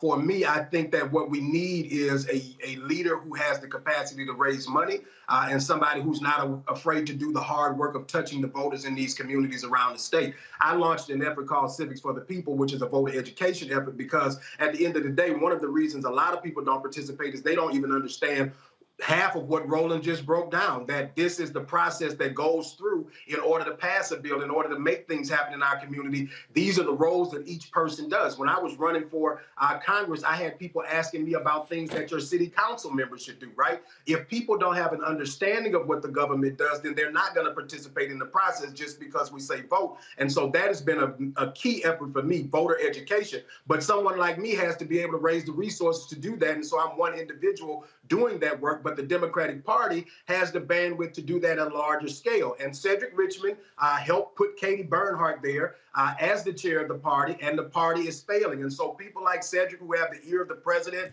they are ignoring this state while focusing on states like South Carolina, and Louisiana has a higher population of Black people than South Carolina, but we're ignoring this state. Joy. Yes, I'm here. Look, one of the questions I have for you, Gary, is one, I think Rebecca's right. You need to consider it. But two, what do you need organizations to do who are working alongside you? Do you find that the major groups, the NAACP, the NUL, the sororities, the fraternities, how are they engaging with you in this work? Even though they are nonpartisan, obviously they have a vested interest in making sure we have the right people elected who carry out their views and their values and their causes and cares. What do we need to be doing on the ground in a nonpartisan way to get people educated, and then you ask them to vote? Well, when you talk about the Divine Nine specifically, we need Black leaders who aren't afraid to take positions on voting. That they organize outside of the bandwidth of their organizations and actually get into the communities and touch people. When you talk about the legacy organizations, I can say the NAACP has been one of the most active organizations in the state. We're trying to mobilize people, but they need more resources in order to expand that work, in order to touch more people. They also need younger people involved. We've got to find ways to touch younger people and get them involved, because there are ways that we're just not talking to people digitally. We're not activating people in a real-time way. And as a result, we're missing tons of people. When I ran for office, people asked me, how did I do so well making less money, raising less money than the candidates I ran against? I was on TikTok talking to young people in ways that other candidates were not. And so when you don't have the resources, how are you being creative with the tools that you do have to contact the people within your community? And whether you're mobilizing 10 people or 10,000 people, if you're mobilizing people, you're making an impact. Robert? Gary, thank you so much for all the work that you're doing, being so active on the ground. One of the things that we had here in Georgia was a very similar situation demographically to what Louisiana has. We have over 30% African-American population. Demographically, on paper, the state should be a purple state, but we were a deep red state because of voter suppression for the better part of 30 years. And a big part of that was the lack of registration for African-Americans in the state. We had, at one point in time, 300,000 unregistered Black voters in the state, completely eligible to vote, just not registered. I anticipate there are probably similar numbers in Louisiana. What efforts are being made to register those unregistered Black voters and then to turn them out at the polls? Well, brother, I don't think we necessarily have a registration effort. We have 937,000 registered Black voters, and I just told you we had less than probably 50,000 of them show up to early vote. It is a mobilization effort here in Louisiana. It is a resource deficit here in Louisiana. What has helped us in a tremendous way is being able to talk to people and connect to people. But if you don't have the resources to talk to more people and connect with more people, that's just the limitation and the cap. I can tell you that there are qualified candidates. Sean Wilson was a hell of a candidate that ran for governor. He had $3 million, right? And so when you talk about how did Raphael Warnock become successful in Georgia, he had $80 million, right? You cannot compete in these races with bare bones funding and think that these candidates are going to be able to be successful. Gwen Collins Greenup, this is her third time running for Secretary of State. The last time she made the runoff, she had $10,000. She got 44% of the vote with $10,000. Well, now, that says a whole lot. Well, we'll see what happens. I hope Black folks turn out. Again, I just keep saying, hey, folks, politics is not the be-all to end-all, but you won't get a damn thing if the people in power aren't the folks who give a damn about you. That's a fact, Roland. And you know, politics touches every part of your life, whether you want it to or not. Ignoring it doesn't mean that it's ignoring you. They're taking your money out of your check every 2 weeks and they're putting it into a pot and they're deciding where that money goes. And if you're complaining about the streets and the parks and the schools in your community and wondering why there's not more investment, there's not enough people in your community showing up when it counts, at one of the simplest things to go around the corner from your house and show up to vote, to ensure that there are people down there advocating to make sure that resources come to your community. And if you want to be like the people that are billionaires and millionaires, they are all involved in politics. Why aren't you? And as I always say, voters, shut the hell up. Gary Chambers, we appreciate it. Happy birthday, brother. Thanks so much, brother. I appreciate it. All right, folks, we come back. Senator Tom Cotton. Oh, now he cares about Black people. Y'all know his ass lying. I'm going to break it down next on Roland Martin Unfiltered on the Black Star Network. Happy birthday, Roland. I hope you're having a great day. You deserve it all. Shout out to the ultimate alpha man. Thank you for everything that you do day in and day out for the Black community. We love you. We appreciate you. You are a legend, and I hope you enjoy your day. Sending you all the love and light. Happy birthday, Uncle Roar, from your favorite oldest niece. I hope you enjoy your 55th birthday and you have many more to come. Thanks for all that you do.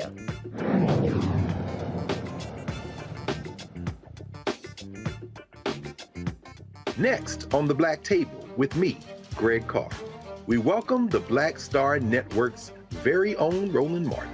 who joins us to talk about his new book, White Fear: How the Browning of America is Making White Folks Lose Their Minds.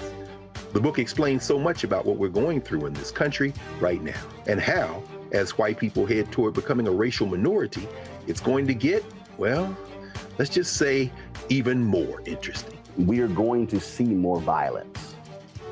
We're going to see more vitriol, because as each day passes, it is a nail in that coffin. The one and only Roland Martin on the next Black Table, right here on the Black Star Network. Happy birthday, Uncle Roro. I know you're gonna come for my hair, but I'm studying for finals, so I get a pass. I don't wanna hear comb your hair. I don't wanna hear about being ashy. And if you're so concerned about everybody being ashy, I'll give you some lotion for Christmas. So have a great day. Don't be rude to people. Play your music loud. Do your little Scorpio thing.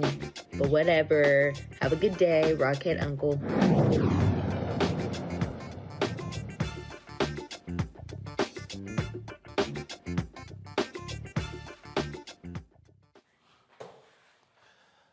That was my niece Chloe, and so Chloe, I will have some lotion for your little ashy ass when I see you next week for Thanksgiving, just letting you know.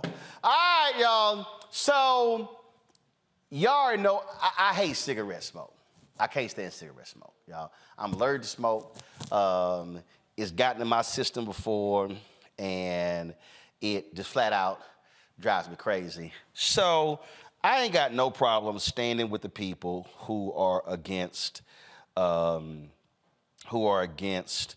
menthol cigarettes. But you know what I can't stand? I can't stand when somebody who don't give a damn about black people all of a sudden wants to take a shot at the Biden administration, and they want to pimp black people while trying to do it. So I'm talking about Arkansas Senator Tom Cotton. Now, this is the man, y'all, who said that he opposed the First Step Act.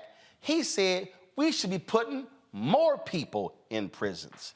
This is the same SOB who attacked Pentagon Secretary of Defense Lloyd Austin against DEI, who is always attacking stuff in the interest of black people. This is the same SOB who sent a letter to law firms the week after the Supreme Court affirmative action decision saying that their programs would be violating the Constitution. Just decided on his own. Like his little simple ass got some power. So this fool tweeted this today, and I had to deal with it. Pull a tweet up. He goes, Joe Biden wants to ban menthol cigarettes, which are favored by black smokers. Meanwhile, he wants to legalize weed for white college kids and mail out free crack pipes. So pull the next one up, because it was two of them, right? Okay, all right, because I thought that was another one that he had posted. And I saw that, and I was like, I know this punk didn't. And yeah, I'm calling him a punk because that's what he is. Now, Senator Tom Cotton don't give a damn about the black voters in Arkansas. He don't care. All he cares about are his hardcore, guys, that was the second tweet, okay? Hold on, just stay right there, because I need to blow this up. That was a second tweet. Y'all gotta, come on now. All right, just go to my iPad. His second tweet was, hold on, let me connect it to, so before I go, yeah, that was the second tweet. Second tweet, go ahead. The administration's ban is paternalistic, it's hypocritical, and it creates a huge black market for Mexican cartels and Hezbollah, and all because Mike Bloomberg told him to. Y'all, Tom Cotton don't care about black people.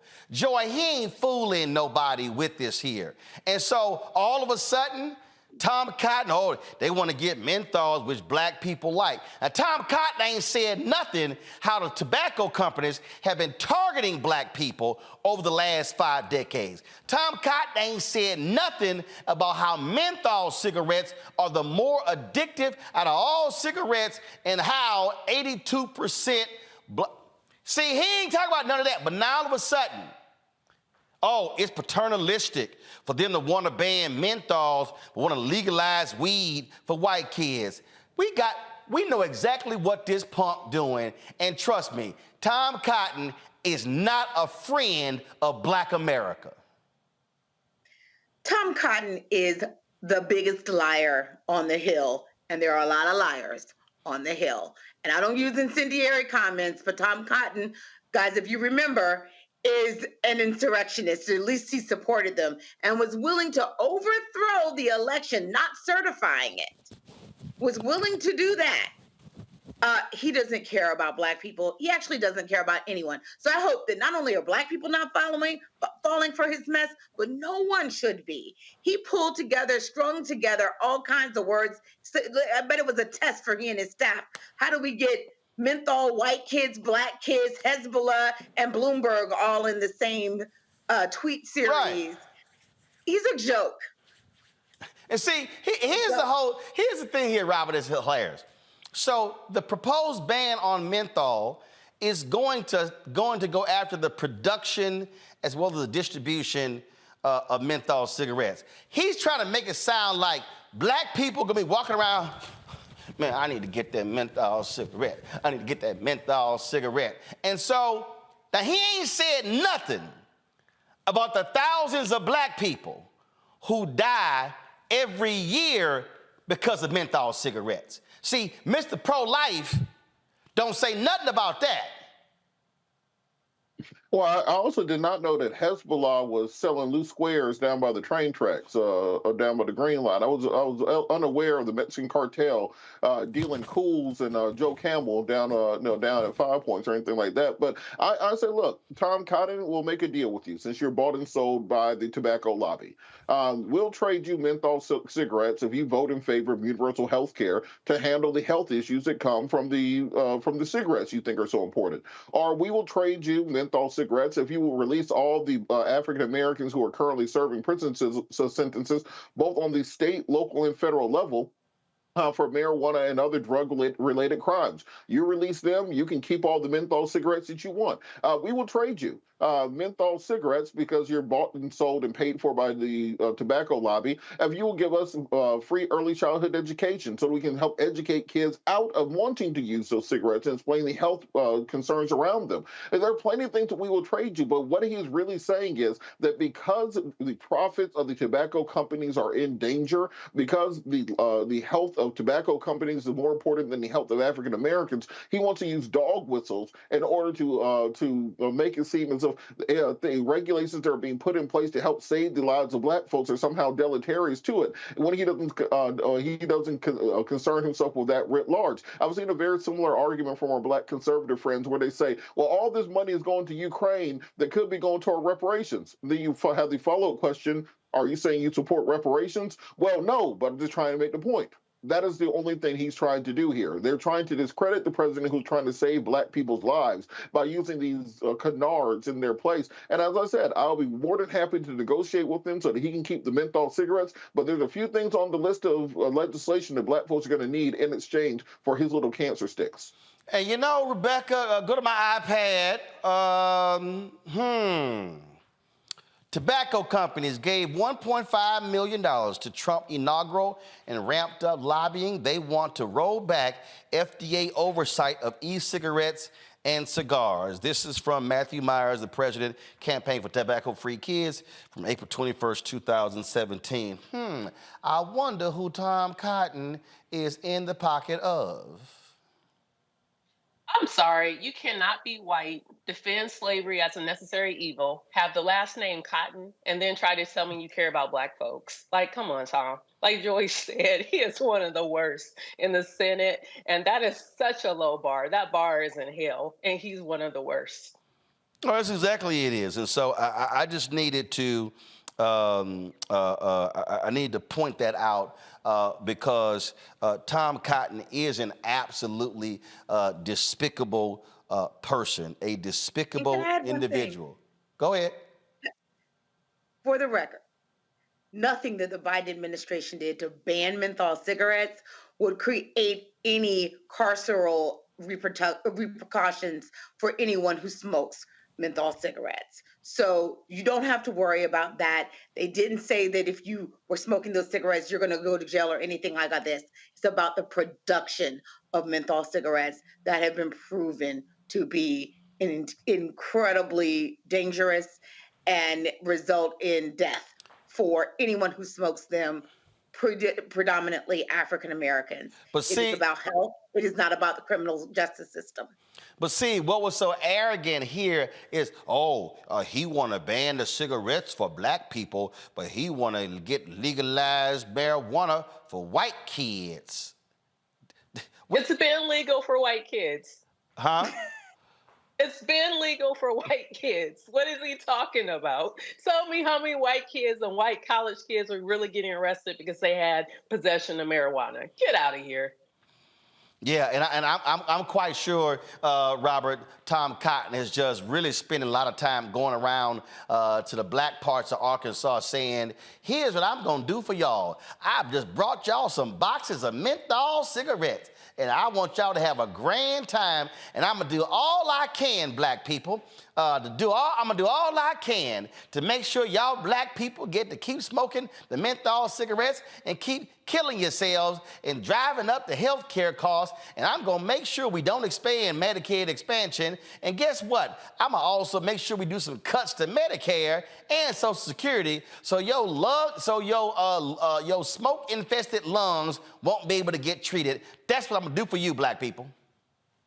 Yeah, it's one of those things where you can tell they did not think this out, and he's also never actually said this in front of black people. I would love to see Tom Cotton go to the black side of Little Rock that we've all been to a couple times, the one that seems a whole lot non-Arkansas-ish, and have the same speech in like a street corner or a barbershop or something like that, explaining to the black folks why they need more menthol cigarettes and why cancer is actually good for them. I would love to see him make that argument, but it's not going to happen. But this is a real case where we have to in the 24 campaign, start talking about how can we have campaign finance reform in American elections again, because Citizens United, you can literally have a senator who's just sponsored by the cigarette industry, just like the NASCAR driver having a coat on with all his sponsors on it, and he will work harder for the people who sponsor him than for the people that voted for him. And that's a danger to our democratic system, and we're seeing it across the board right now. And for all the black folks watching, remember I told y'all what he did? Go to my iPad.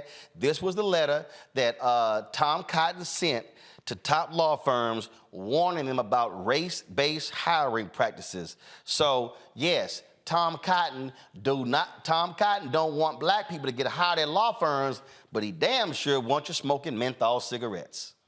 Ain't that... He wants you dead and unemployed. Precisely. I'll be right back on Roland Martin Unfiltered on the Black Star Network.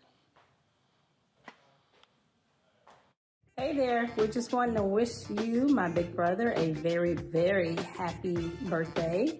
Happy birthday. November 14th. We're just sending you blessings and good wishes for another year and just praying God's best over you. Absolutely. Hoping everything goes well for you, and I know that Jack's got big plans for you, so happy to hear about that after it's all done, and just want you to know we love you and we're proud of you and look forward to connecting with you soon. Take care. We love you. Celebrate well.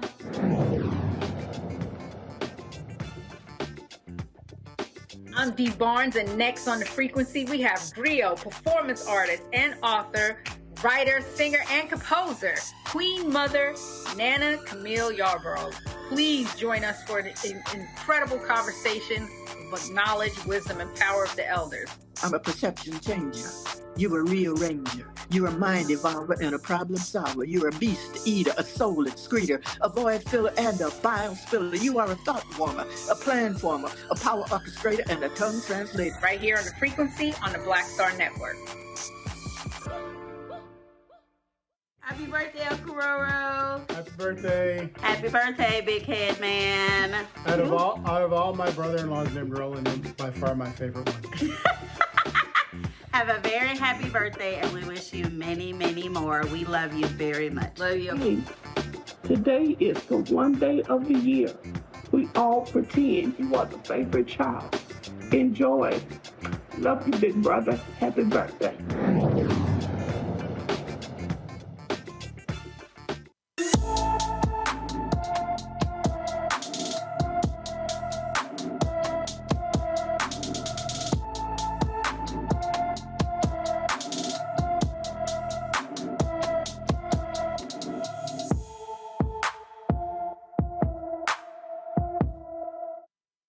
Missing from Montgomery, Alabama since June 29th, the 16-year-old is 5 feet 4 inches tall, weighs 145 pounds, with light brown hair and brown eyes.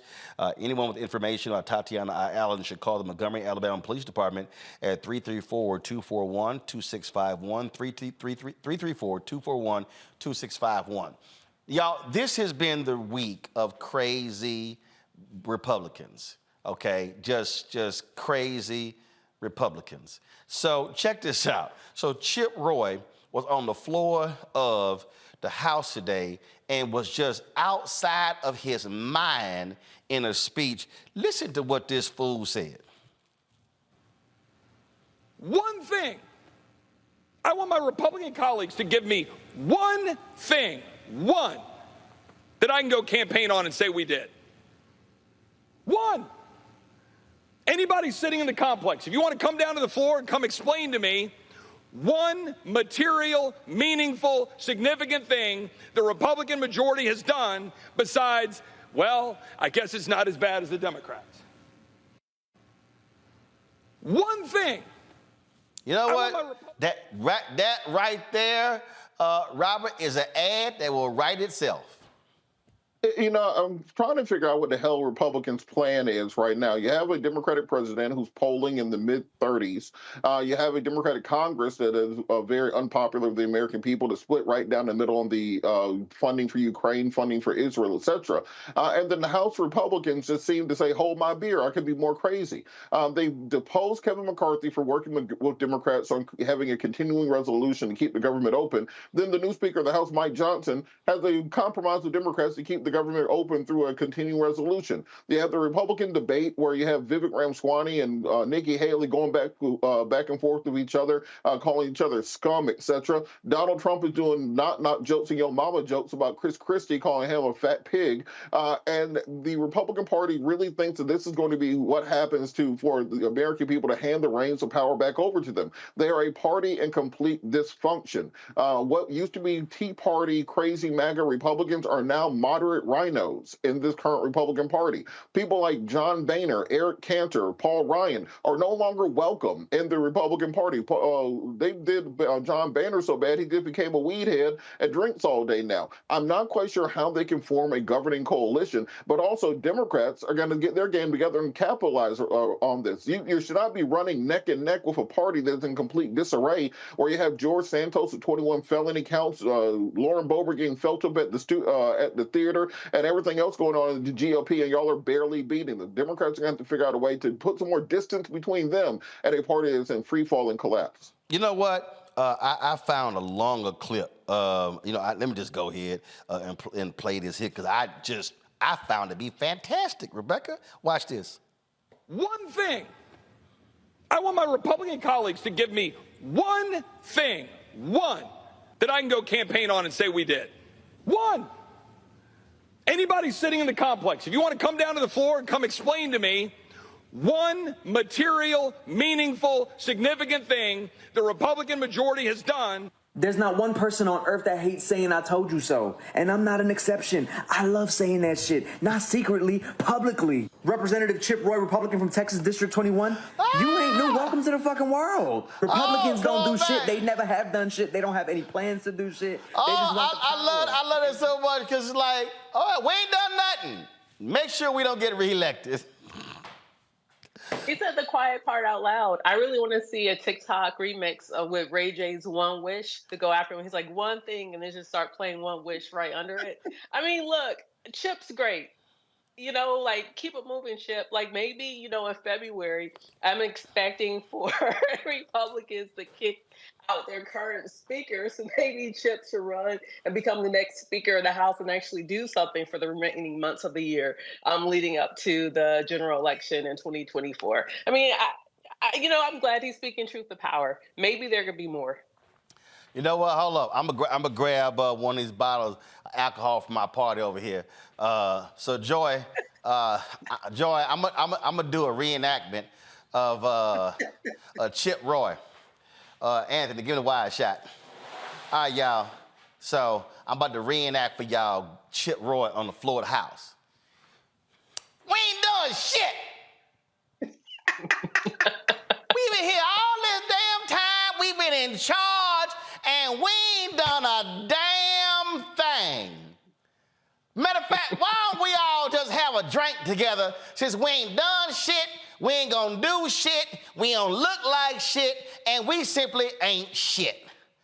I'm Chip Roy, and I approve this message.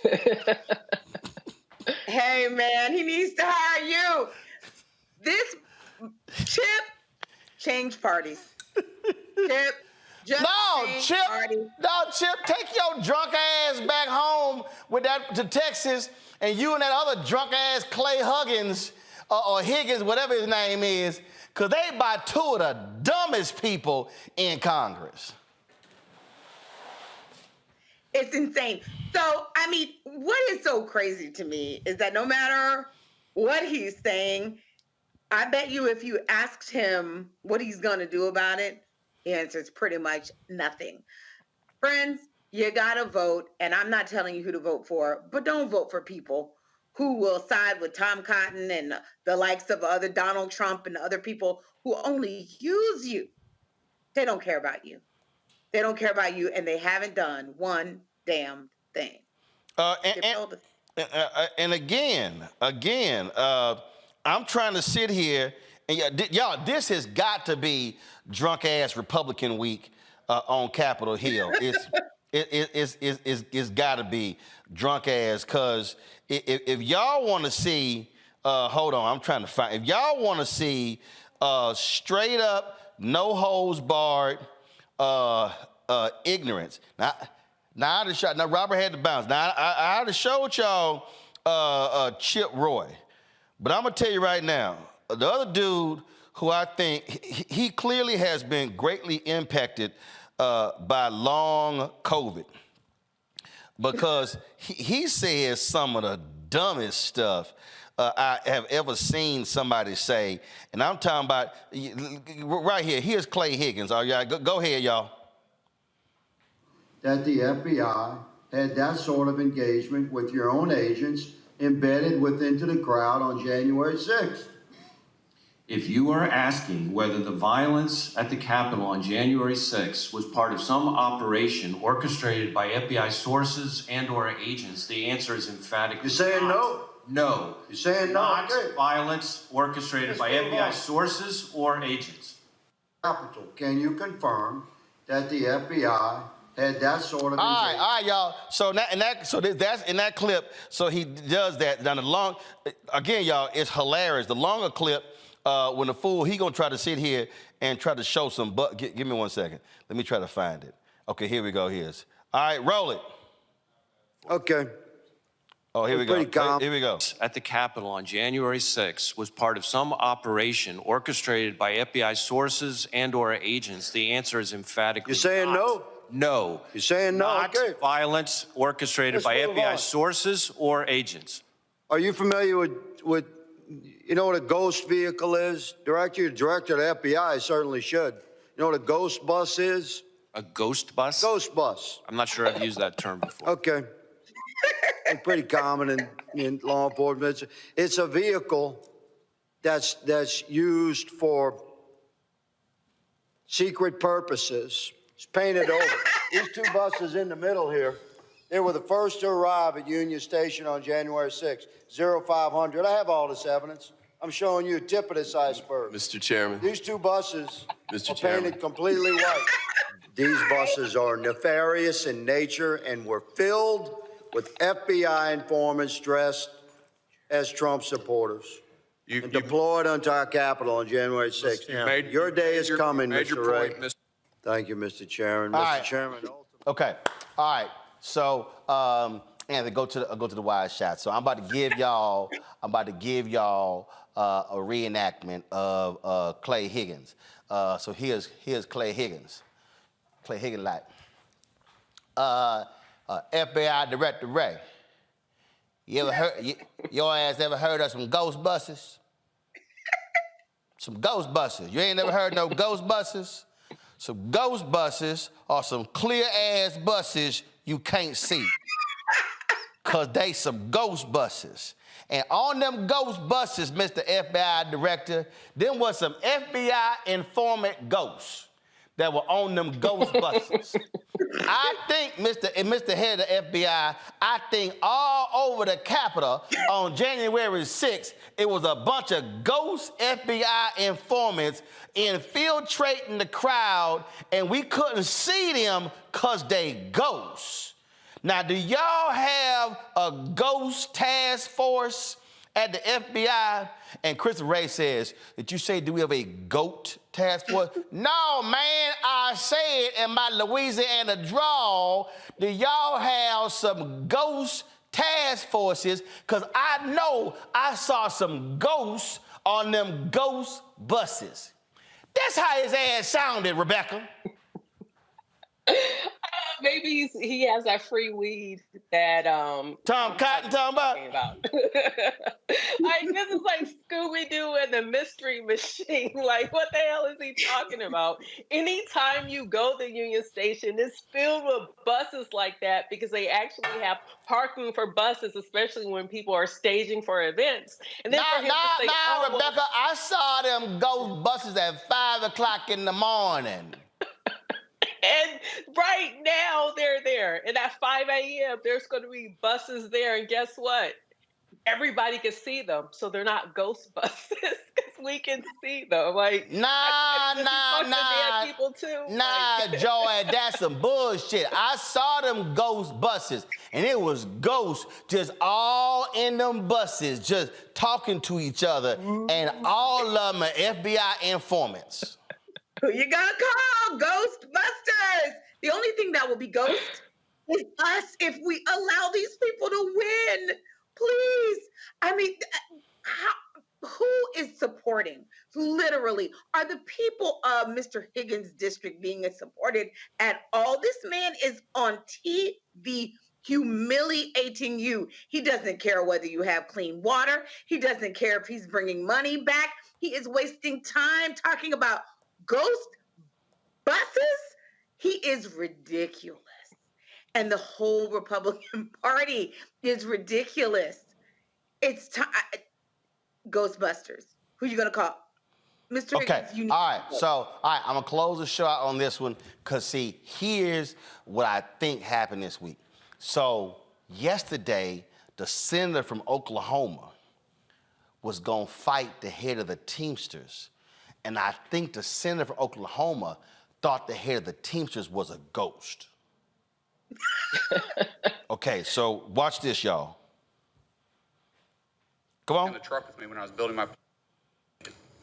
Sir, I wish you was in the truck with me when I was building my plumbing company. Myself and my wife was running the office because I sure remember working pretty hard and long hours. Pretends like he's self-made. What a clown. Fraud. Always has been, always will be. Quit the tough guy act in these Senate hearings. You know where to find me. Any place, anytime, cowboy. Sir, this is a time, this is a place. Anthony, come back on wide shot. Run your mouth. We can be two consenting adults. We can finish it here. Okay, that's fine. Perfect. You want to do it now? I'd love to do it right now. Well, stand your butt up then. You stand your butt up. Oh, hold on. Big guy. Oh, stop it. Is that your solution, every poll? No, sit down. Sit down. Okay. You're a United States Senator. Sit down. Active. Oh, okay. Sit down, please. All right. Can I respond? Mr. Hold it. If we can't, no, I have the mic. I'm sorry. This is hold what it. He said. You'll have your time. Okay. See, Can I respond? Oh, no, see, Rebecca, here's what happened. We ain't done shit.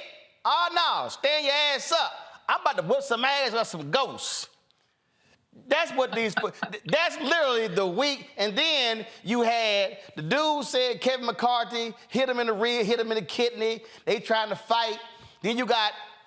This literally has been the week of just some straight up crackhead, meth, Breaking Bad moments for the Republican Party. I think all of them been drinking. Like, this was Nuck If You Buck week. Like, they were all just like, nothing, we bucking. Like, I mean, look, do you remember? And damn, it ain't even Friday, it's Wednesday. Right, I remember when Republicans, every week it was infrastructure week. I don't know what's going to happen tomorrow. I actually might turn on C-SPAN because it's crazy. Right, it's Wednesday. Joy, it ain't even Friday. It's crazy white people week. That was nuts. I can't even believe it. Look, I worked in the Senate. Standing up and threatening to attack a witness is outrageous, and I hope the ethics committee is looking at him. When do we get to say enough is enough?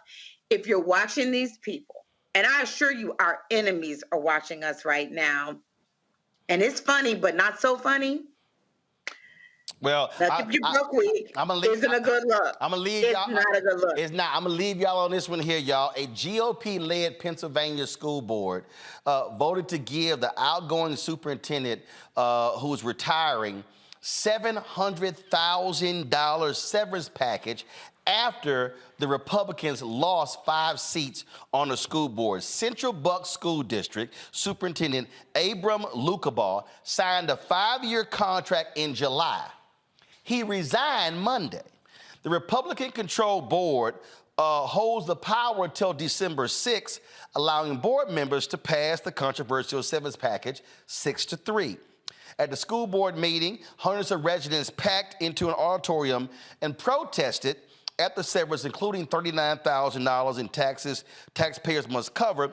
It was approved. Now, how in the hell? So the deal here, Rebecca, so he don't want to serve under the Democrats. So he's like, yo, I'm out. Got it in July, and they gonna let his ass walk with $700,000? Oh, hell no, I ain't paying nothing. I ain't paying nothing. I would rather pay the lawyers for him to sue us and to give him $700,000 because he don't want to work under a Democratic board. Yeah, I don't think that's going to stand. I definitely hope that folks challenge that. I don't see, even with that vote, if they take that to court, I don't think that's going to stand. Like, unless you had a guaranteed contract. But I mean, this is not the NBA where you have like a guaranteed contract of if you get injured or something happens or you become a free agent, they cut you, whatever. Like, come on now, $750,000. Crazy. Joy? Tell him we'll see you in court. Let him go to court with that. I'm with you. He won't get a dime. I'm with Rebecca. This is not going to stand. And if it does, let a court say it. This guy is a grifter. He's running a scam. It's ridiculous. Yo, I'm telling you, but I'll be like, yeah, player, you ain't getting no money whatsoever. You ain't getting no money whatsoever. All right, y'all, that's it for us. We got to bounce. It's been an absolute crazy week. These Republicans y'all know I don't drink, but these Republicans gonna make a brother drink because they done outside their mind. Robert, thanks a bunch. Joy, thanks a bunch. Rebecca, thanks a bunch. Rebecca, y'all came through the party last night, drank up all the liquor. And so Rebecca just drank up all the brown liquor. Slander. Just all the brown liquor. She ain't want no clear liquor. She like, all I want, she said, give me a clear glass, but the liquor better be brown. It was straight club brown liquor up in here. I'm surprised we still got half a bottle of whatever this Basil Hayden Kentucky straight bourbon whiskey. I'm shocked. But let me thank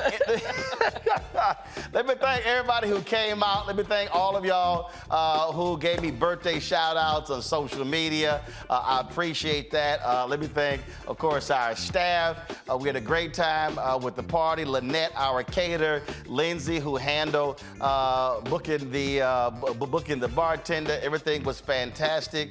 Say what? I know Cynthia was the bartender. I said, let me thank Lindsay for hiring the bartender. Carol, don't be interrupting me when I'm in the middle of a doggone thanking everybody. Sitting here. Damn, see? I'm trying to sit here and go through, and she interrupted Cynthia the bartender. I know who Cynthia was. All right.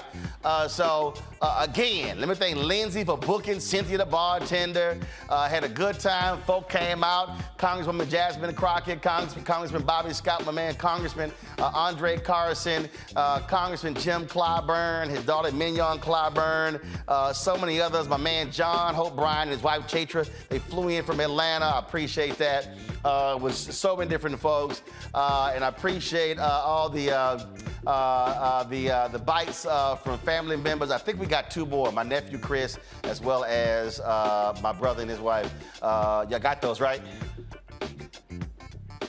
You play them, including Chris? Yeah, just checking. All right, you know. Carol falling asleep in there because she also had some brown liquor. We were heading out. So, all right, y'all. That's it. I'm going to see y'all tomorrow right here on Roland Martin Unfiltered on the Black Star Network. We're going to have a good time tomorrow. I might bring the panel in tomorrow. Who's on the panel tomorrow?